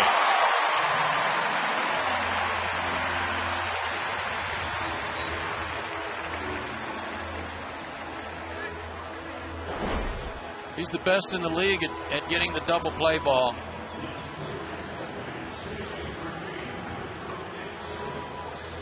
Good late movement. Targets outside. That ball actually rose up a little bit. Kind of jammed Rowan, and he had to fight it off. So that's a little different method, but it worked. And the Braves have indeed knocked Matt Kane out of this game. Nate Shearholtz will pinch hit. He's a .242 hitter with 3 home runs. Well, the last time Nate Shearholtz only went 5 innings was June 29th against the Dodgers.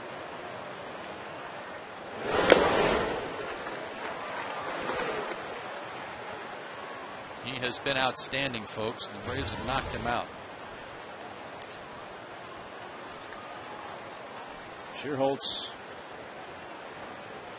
one of the most productive Giants pinch hitters this year, 6 for 18 in that role.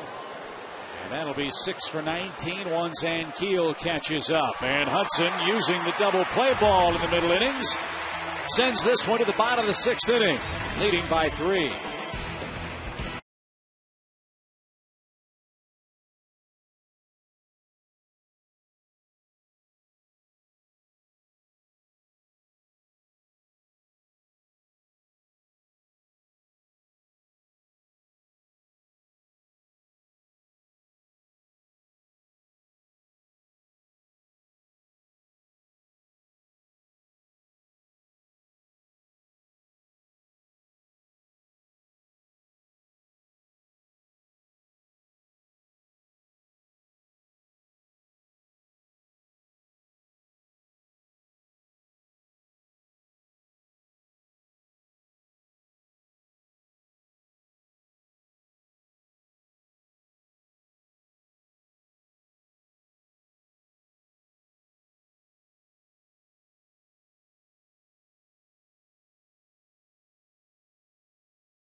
The cold train, and this is perfect because we get to see Troy's base hit.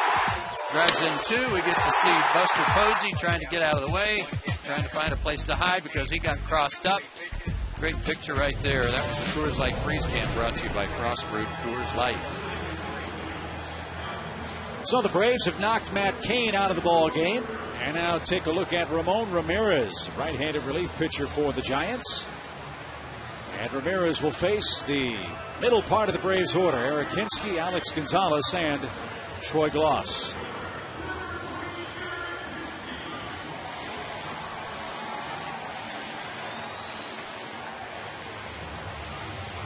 Ramirez came over from Texas. He's in 44 games over there. Just 1 game so far for the Giants. An 0-3 record, a 4.5 ERA for the Rangers. Came over in the Molina deal.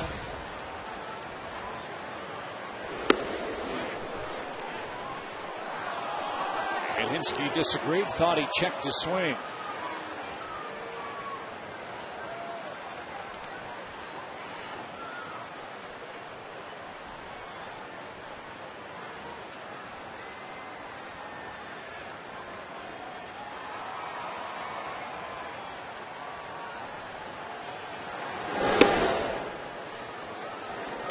One ball, 1 strike. Braves got some good news today in Martin Prado. Martin was able to take a few swings, trying to come back from that ligament tear in his pinky. He also had the pinky finger taped to his right ring finger, was able to start throwing the baseball a little bit.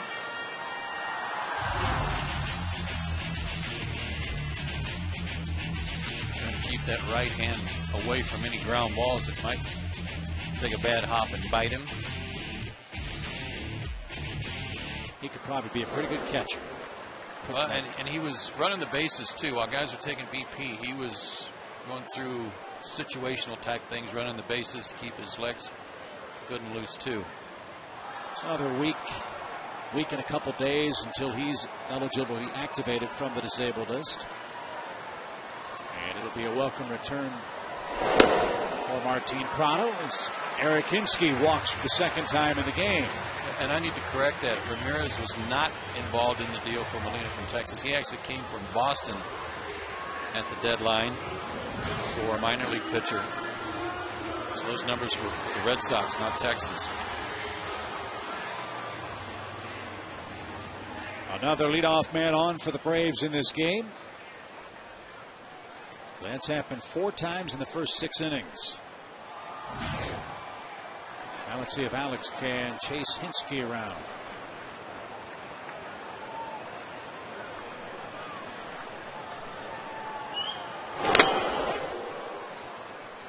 Braves, we've talked about our situation. The game in front of the Phillies. The Giants are a game behind the Padres. One thing they've got to be concerned about is their play against San Diego this year. The Giants have lost 7 of the first 8 games they played with San Diego this year. No kidding. Well, my guess is they've been low-scoring games. I would think so. Yeah. Those 2 staffs. Don't know how much of that came before Posey came up from the minor leagues. The Giants were really an offensively challenged club. Dodgers got swamped last night by the Nationals, and Adam Dunn hit 2 3-run homers. Alex pops up. Aaron Rowand and Burrell. You got it. You take it. I don't want it. But Rowand makes the play. Those 2 guys have played together forever in Philadelphia. Yeah. Aaron Rowand was even a little amused. Hey, and Jeff Francoeur had it, baby. Home run. He's heating up. Home run tonight to give Santana a 1-0 lead over the Phillies. Hopefully Johan's still got his no-hitter going. Here's Troy Gloss.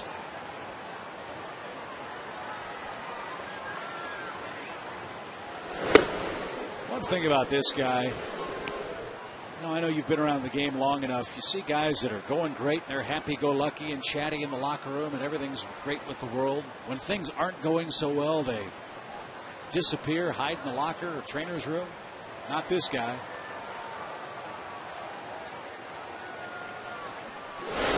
Same even temper, same disposition, same work ethic. Just unfortunately for him, a lot different results than we saw in May. No, I agree. Those guys a lot of times will retreat to the training room or to the lounge area and try to avoid any media contact, but Troy's not going to shy away.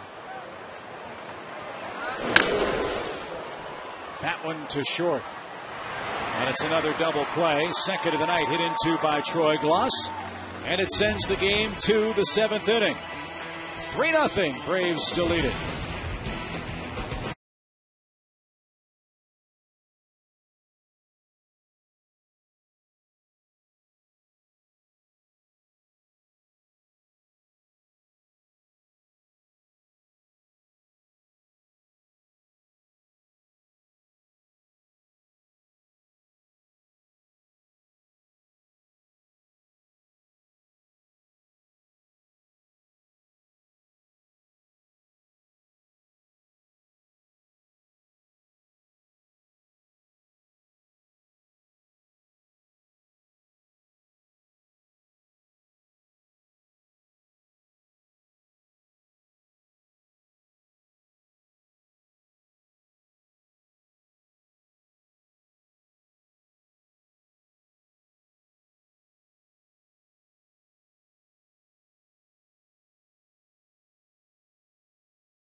free Scouts Alley games. You can meet Sid Bream and Gaylord Perry and run the bases after the game. Ah, what a great way to get the kids ready for the first day of school in some locales starting next week. Upper level tickets just $5 for kids at braves.com/summer.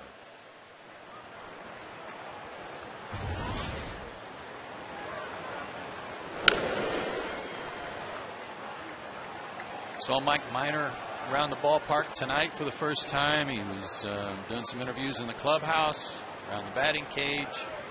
He'll be making his Major League debut Monday night in Houston.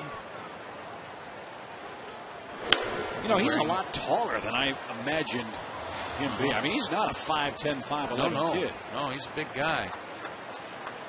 And he'll be wearing the same number that Mr. Torres dons, 56. We'll have to ask Mike, like we'll ask Tommy tomorrow. Any special significance to that number? A little bit of a Chipper Jones resemblance there. Mop of hair hanging up from under his hat.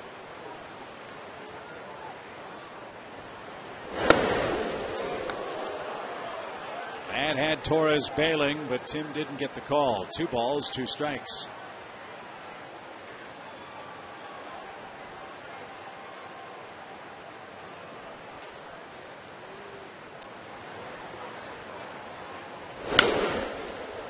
I know you and I haven't had a chance to talk about Chris Medlin and the ligament tear that he suffered in his right elbow. Like Braves fans everywhere watching this game, that's just heartbreaking.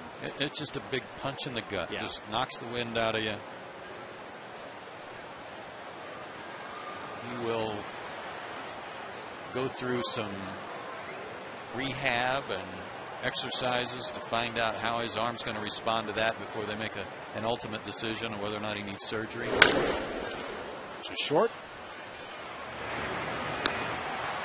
And I guess the good news is that it's not a complete tear, but a partial one. So I assume there's a chance that he would not have to have Tommy John surgery. But needless to say, Chris Medlin, who emerged as such a key part of this Braves rotation, is going to be out for quite some time, if not the rest of the year. And so his absence allows the Braves to summon former #1 pick Mike Minor, and he'll debut against the Astros.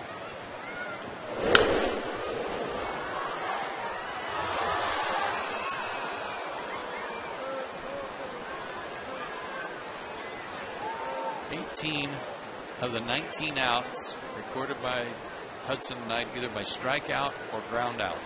The result. How about that swing? And I don't think you can run any farther inside the baseline than Freddie Sanchez just did. Well, we've been so giddy over the Braves' 3-run inning that we haven't really talked enough about what Tim's doing to these guys tonight. We talked about that was a good changeup that just splintered the end of his bat. But we talked at the beginning of the broadcast about how these two teams were scuffling with runners in scoring position, how the pitchers had dominated this series, and Tim has really put an exclamation point on it tonight. And that goes to your point about scoring early in the game. The way Kane had been pitching, the way Tim had been pitching. First team to score might be the first team that heads home happy. Well, I like your chances when you're a 129-2 and you get 3 runs to work with and you're still pitching. I'll ride that guy. Now, what do you think that winning percentage is? It's pretty good. Yeah. High. The only fly ball out was from Shearholtz, the pinch hitter, to end the last inning.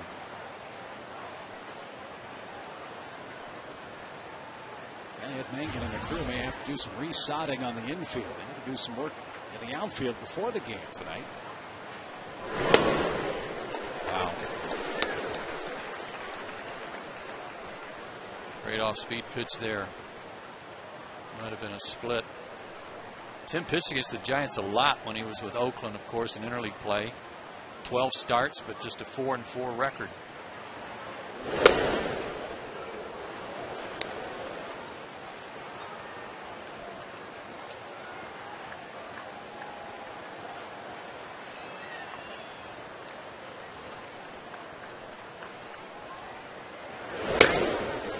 but he lost Aubrey Huff.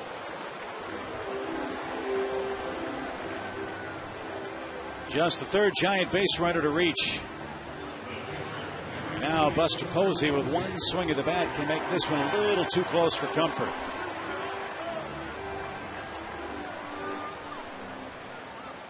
It's funny, it was in the 7th inning when he ran into some trouble out in San Francisco. Had dominated him, faced the minimum number of hitters like he had tonight, 18 through 6 innings, and then gave up a couple of runs. What was interesting about it,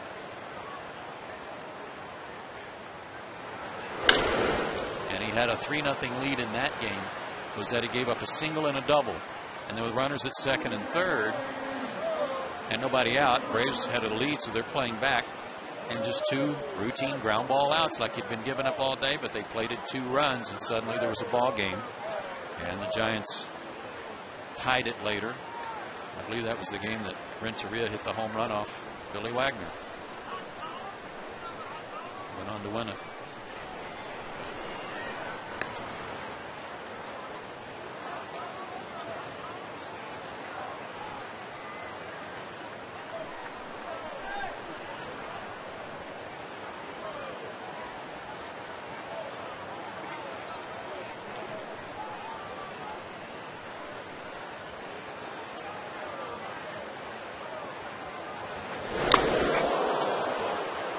That hit him.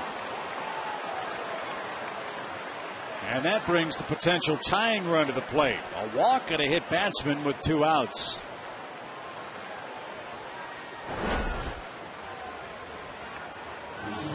And that's kind of, I mean, that's an exaggerated pitch, and the one that he missed to Huff to walk him.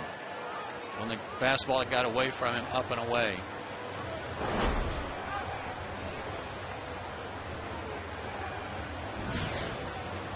And with all due respect to Aubrey Huff and the year he's having, this guy bothers me as much as anybody when they've got people on base and a chance to do some damage, and that's Uribe. Because he is a free swinger. He doesn't care what the count is. He doesn't care what you throw. He's going to put a hard swing on it.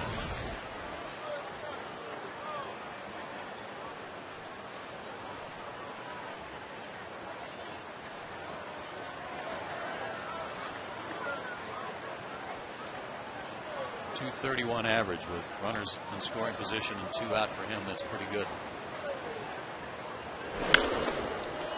There is that big swing, but it costs him a strike. Oh, nice catch. Young man brought his glove. Well done. I hope he's not a Giants fan. That is an orange shirt. I know, it's twice tonight. Oh, and I think he is wearing a Giants shirt. Boo! Now they're booing him. Yeah, all right. Tough crowd tonight. Booing 11-year-olds. Times are tough, man. It's a 1-game lead. To short. Inning over. Giants stranded pair, and it's time to stretch at Turner Field. 3-0 behind Tim Hudson's 2-hitter.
Hudson because he's been brilliant.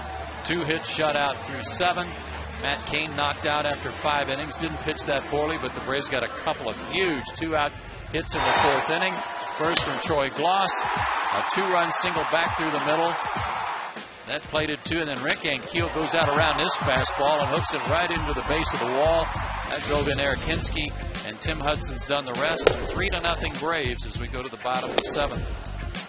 Giants have a new pitcher in the game, and he's a hard-throwing right-hander, Santiago Castilla. And he just uncorked a 97-mile-an-hour fastball. Castilla out of San Cristobal of the Dominican Republic. And he's a guy that right-handed left-handers have a hard time hitting. Lefties is only hitting a $194 off of him. Right-handers right at 260. That's a pretty good deal for him. Heads up. He worked in Oakland's bullpen. Now just jumps in the car, drives across the bay, and pitches for the Giants. Yeah, he didn't even have to change apartments. It's pretty cool. Bridge toll. What the heck? Yeah, what's that toll now? I don't know. $6, $7 probably. Probably. California, probably higher than that.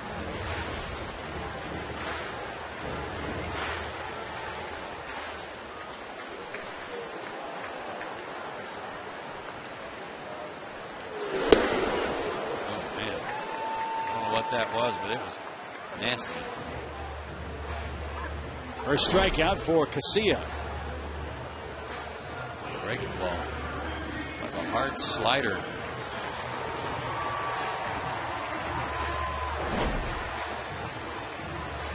Well, it slud. Yes, it did. Big time. Here's Tim. Tim's only thrown, what, 97 pitches? Is that what we had for him at the end of 7? So he's good to keep going. Well, it's only fitting this weekend that the retirement of Tom Glavine's number, that this Braves Giants series features great pitching. It's continued tonight. That's to right. Also an anniversary of sorts for the Braves and one of their great alumni. Hard to believe it. 6 years ago today, Greg Maddux picked up win number 300 against the Giants at AT&T Park in San Francisco. Wow. 6 years ago. We'll have a chance to maybe see Greg when we head up to Chicago to face the Cubs. Greg, a special assistant to the Cubs general manager, Jim Hendry. Apparently he's over in Europe scouting for the Cubs right now. He couldn't make it to the banquet yesterday, so he sent a video. Because he was in Europe. Really? Yes. On special assignment, I'm sure. Monaco. Yeah. Maybe that's a middle infield producing mecca. Yes, especially guys that wear 7 and 13. Yes. Or 21. Mm-hmm. That pitch 99 and humming.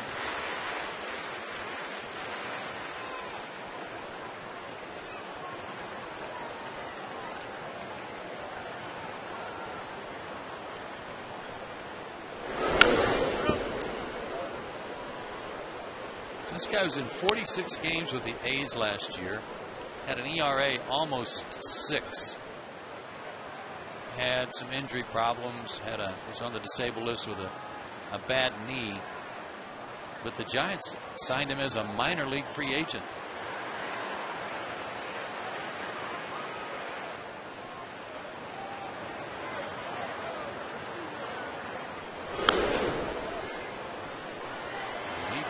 Let it go.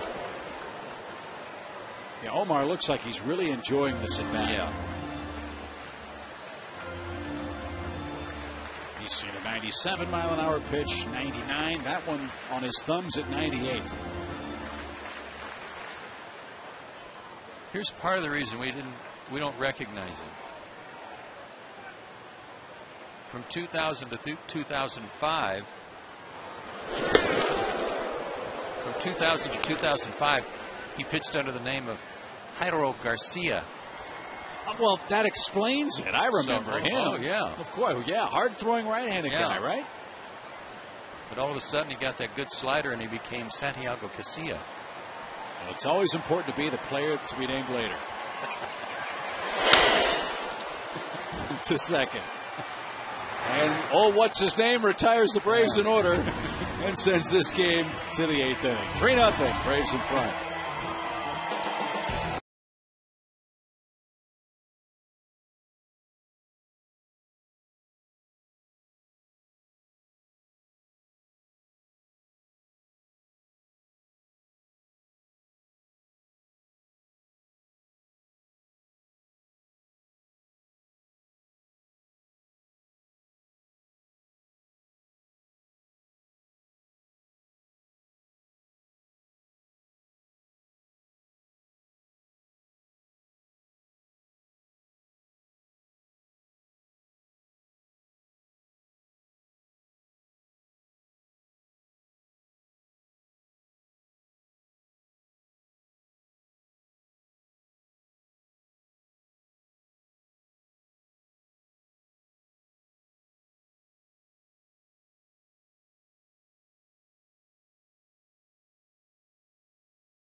Braves as we go to the 8th, and Tim Hudson trying to keep an impressive string going as a Braves starter.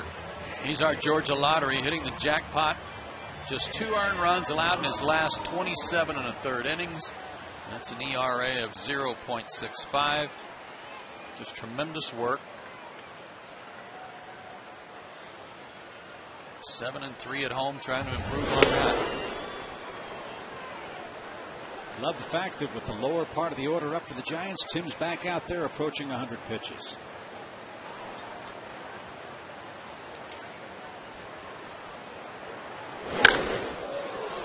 That's trouble, and into the left field corner off the bat of Pat Burrell. His first base hit of the game, and only the 3rd for the Giants. Well, it's not so much the hit as it was the location that will get Bobby Cox's attention and get the bullpen busy, because it was up. You can see right there, it was a pitch that he got under a little. And if Tim starts getting the ball up, you have to be quick to get somebody ready.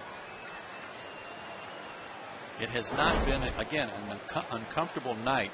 We're used to seeing him, sweat dripping off the bill of his cap because he's soaked through it. That's not been the case tonight. Takashi Saito loosening up in the pen. And the Panda in the batter's box.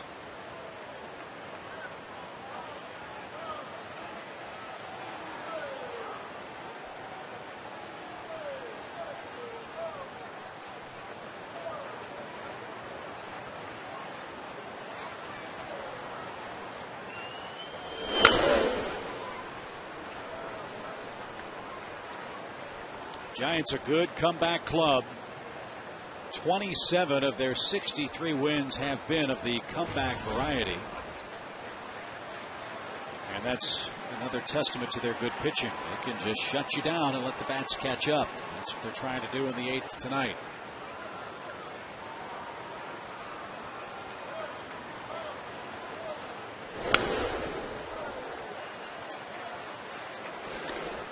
How'd you like to be sitting next to the guy in the panda suit? No, I don't think that's a good thing tonight. That's just bad luck right there.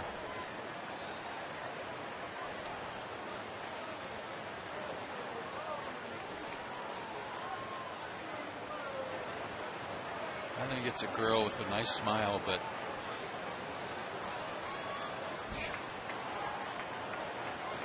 There you go. Cool off.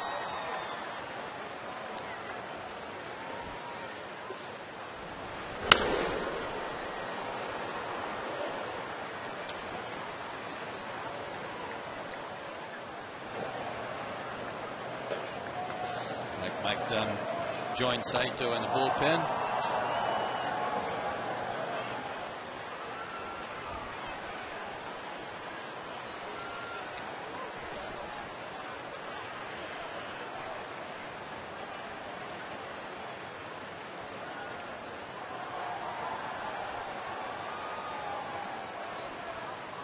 Mets still lead the Phillies. That game now goes to the bottom of the 8th inning. We'll find out if Johan Santana still has his no-hit bid. And no, he does not. He lost that, but he and the Mets are winning tonight.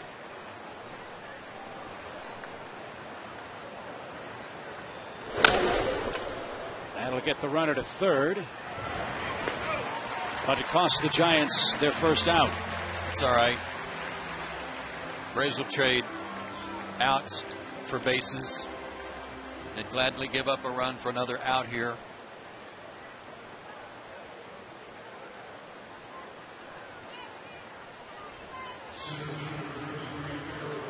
Aaron Rowan, the batter, is struck out and hit into a double play. These are very big outs that Hudson is getting, obviously in a close game, but every out you get now is an out you don't have to use your bullpen to get. Yeah, it's great. Tim last went 8 innings on the 4th of July. He went 8 innings in Minnesota on June 11th.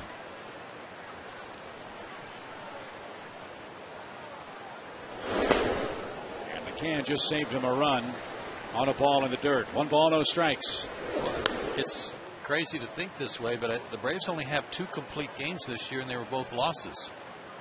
Hansen on the rain-shortened game in New York, 5 innings, and Hudson when he went the distance and pitched 8 innings in the loss at Minnesota. Yeah, that was a 2-1 game. Yeah, Liriano, I think.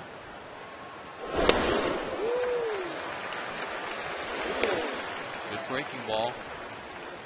Maybe a 2-seamer that was cutting away from Aaron Rowan.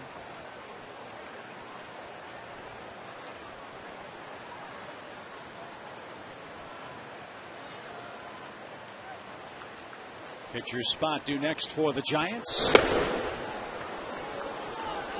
And Travis Ishikawa has grabbed a bat.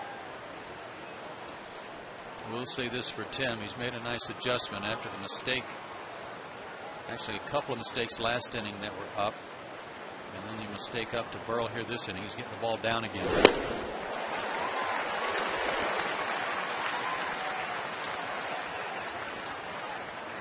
The 107 pitch mark. That's what he fired his last time up through 6 innings in his win over the Mets.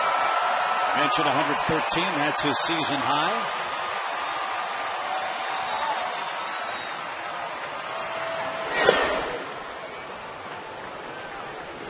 And now it's a full count. Aaron Rowan can't hurt you. You got a 3-run lead. So the last thing you want to do is risk walking him. You want him to put the ball in play. If he gets a base hit, so be it. But how about a strikeout? Tim struck out 5 of the first 10 hitters he faced. That's his first since inning number 4. And he does it with a slider. Threw it right at the center of the plate. That's what made Aaron Rowan commit. And then he breaks off the end of his bat where he can't connect. Just a brilliant pitch. What a night for Tim Hudson so far. So Ishikawa, left-hand slugger for the Giants.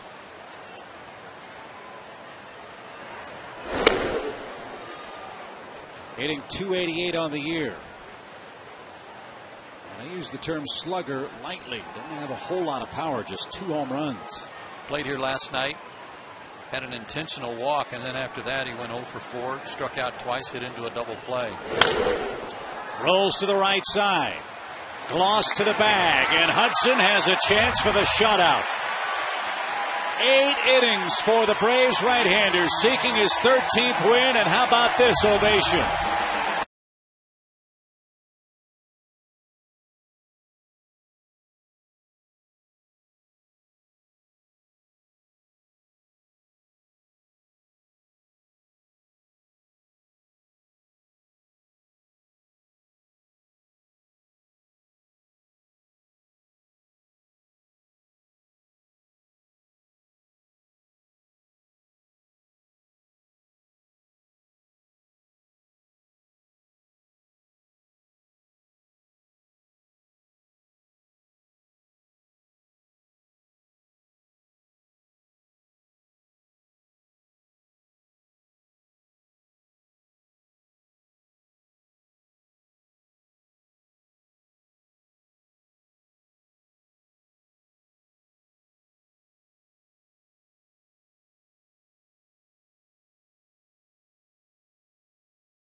Eight with 112 pitches, and the Braves gave him 3 runs in the 4th inning, and he has made that stand up beautifully in Game 3 of the series.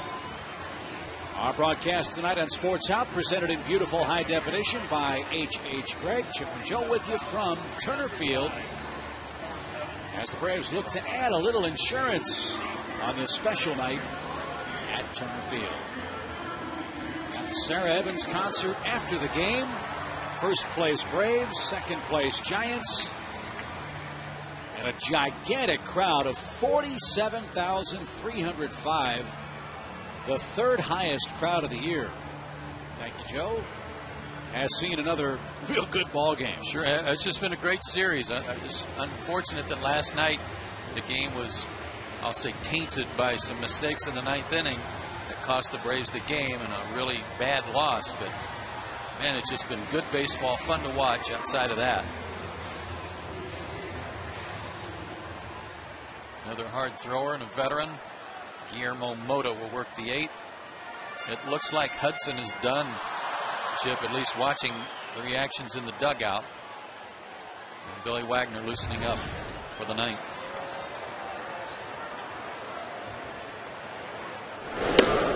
Mota didn't have any aliases, did he? He's always been Guillermo Mota? Well, except for that time where he went as Jimmy Ray Roberts. Just checking. Yeah. I mean, they really threw us off with that Casilla thing. This job's tough enough without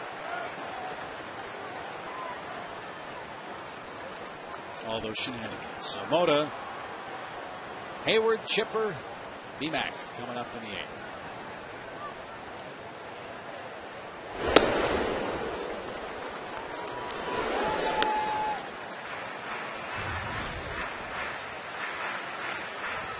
Mets still lead the Phillies in the 8th, 1-0. Here it's 3-0 Braves.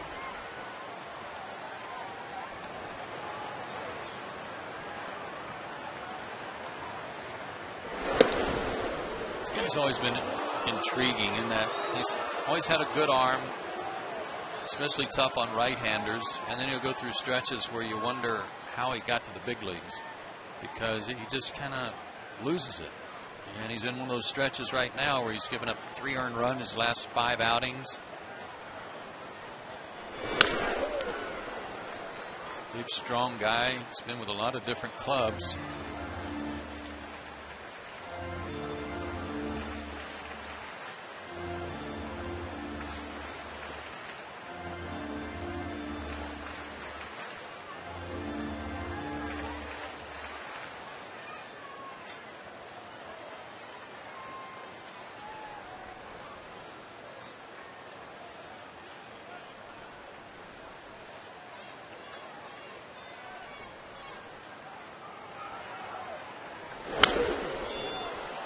Good cut.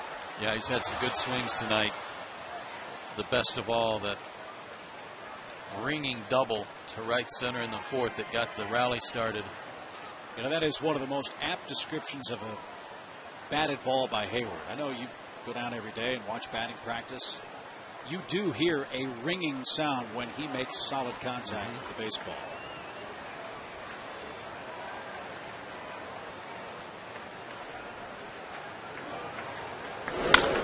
I know that fans have the opportunity to come down and watch BP for an extra ticket price here at the ballpark. But when you hear broadcasters or managers or players say that the ball sounds different off a player's bat, I think that's one of the things that you categorize Jason Hayward by. And something for you fans, if you get to go on the field before the game, listen for. It's a very distinct sound. And I'll give you a tip. If you're going to do that, and I wholeheartedly encourage you to do it, but if you do that and they've got it kind of gated, fenced off, if you will, on the warning track where you can't get real close to the cage, but don't get right behind home plate because there's a tarp there where you can't see the hitters. So get on the sides, stand to the sides where you can see inside the cage. Oh, Jason not sure about that. The outside corner's been pretty generous for Dana DeMuth tonight. That time, though, he gets Jason on the inner half. Fox Tracks gives him the benefit of the doubt, but that would be, by description, a perfect pitch, I think, for Fox Tracks. Just nicking that line. So Jason's retired here in the 8th. Chipper bats with a 2-for-3 game working.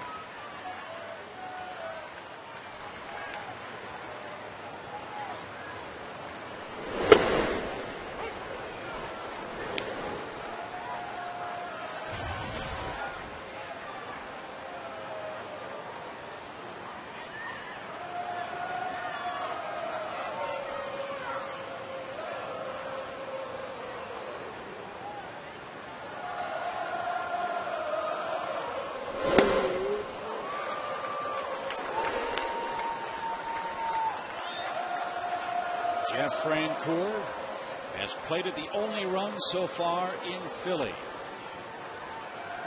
Chris Young has given the Diamondbacks an early lead. It's 18th. San Diego leads the Giants by a game out west. What great races, not only for the division leads in the National League, but the wild card chase too. Got the Giants, the Phillies, the Cardinals, all within a game and a half of the 4th playoff spot in the senior circuit.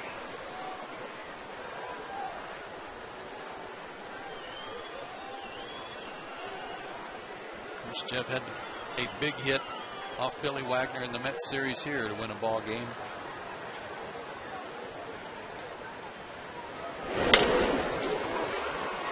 Chipper pokes that ball to Uribe at short. And Mota has his second out. Chipper got down the line pretty good there, too. Almost legged it out. Brian McCann's had a tough night. 3 ground outs, but his last 2 at-bats, watch as he kind of takes his hands with him on the stride. And when you commit your hands, when you're making your stride and your hands go with you, you don't have much left on the swing. Brian's real good, typically, at keeping his hands back. Even when he strides, he leaves his hands back there and always has a little something left for you if he gets fooled. But that was not the case against Kane tonight. Made some good pitches on him.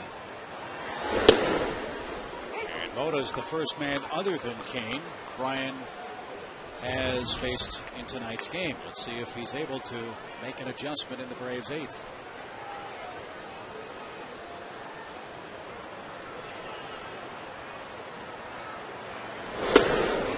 I would guess that Brian will get a well-deserved rest tomorrow against Jonathan Sanchez, left-hander who's really good. Another solid starting pitcher for the Giants. And with the lefty going, maybe David Ross gets a start. David won the closest to the pin tonight, by the way, in pregame ceremonies. Did he? Had 4 Braves players hitting golf balls tonight toward a pin out in center field. The mat was set up right by the Braves on deck circle. Brooks Conrad, Peter Moylan. Billy Wagner was out there. Billy Wagner. That was the other guy, along with David, and David Ross beat out Billy Wags for closest to the pin. Good. We can ask him for strokes next time we see him. Yeah. It's a big disadvantage if you're a player and you like to get a little golf in on the road on an off day. Your game's exposed right here in front of 47,000 people. You hit it close to the pin, you're not getting any mercy. No. No, you're not going to get any help. No.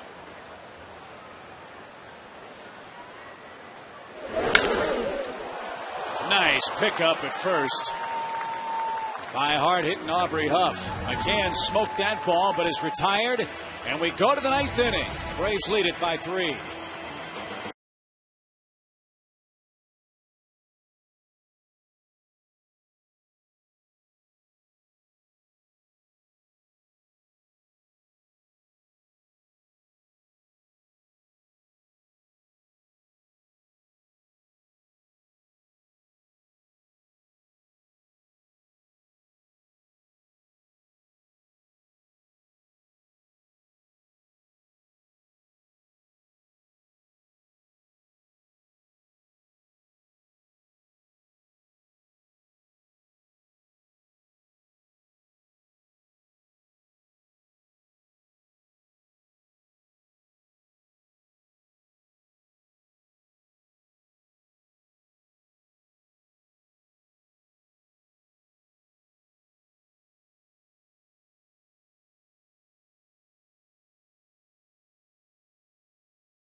Nothing lead. And it's time for a money and energy saving bright idea from Georgia Power. Look for the Energy Star label when buying new appliances.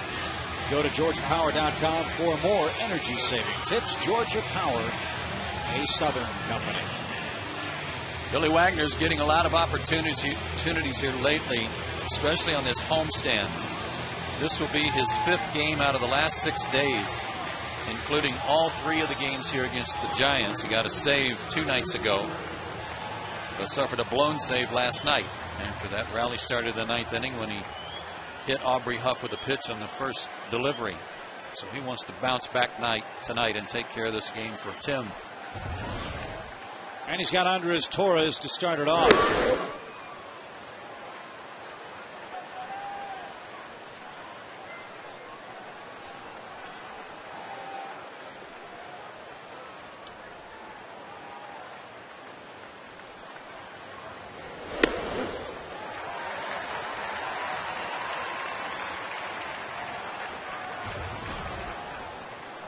Mentioned at the start of the game, you want to beat the Giants, keep this guy under control. Torres hasn't gotten the ball out of the infield yet. Wow, what a pitch. Right where Brian McCann wanted it. No messing around. 98 on the inside corner. Staying with it. Inside corner. 1 out.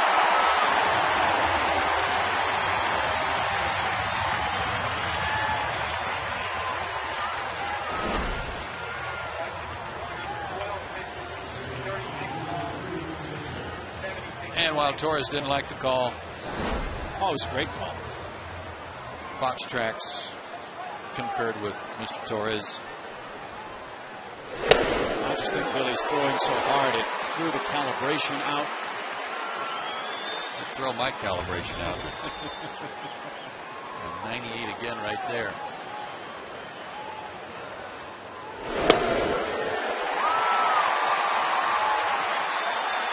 Billy's pitching with a little angry in him tonight. Yeah, different guy tonight.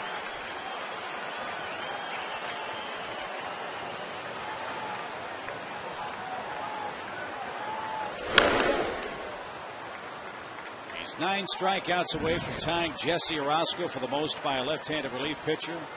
Wagner 13 saves from tying John Franco for the most saves by a left-hand pitcher.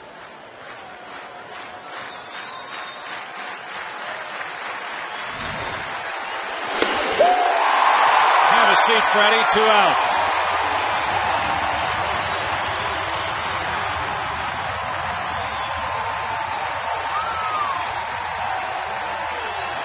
What a game this has been to watch for this huge crowd.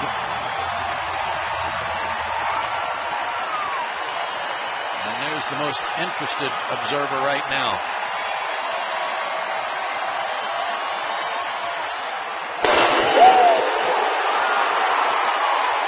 Nine pitches, 8 strikes. All 97 or better.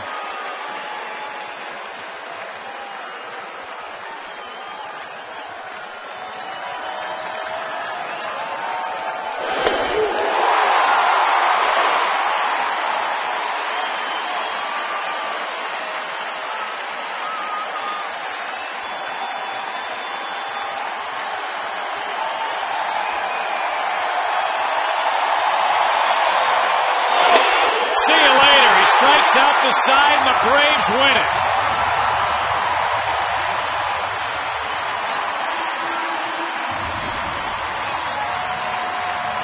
Ten pitches, 9 strikes, 3 strikeouts, and a save for Tim Hudson, who wins his 13th of the season. It's not often that the starting pitcher gets to hang around for that last inning and greet everybody coming off the field, but Tim Hudson in no hurry to get in and get his ice. Appreciative of everybody's efforts tonight, and they love him for what he did tonight. 3 innings of shutout ball over 8 innings. Hudson beats Matt Kane. Billy Wagner saves it, and the Braves post the first score in the East and win 3-0.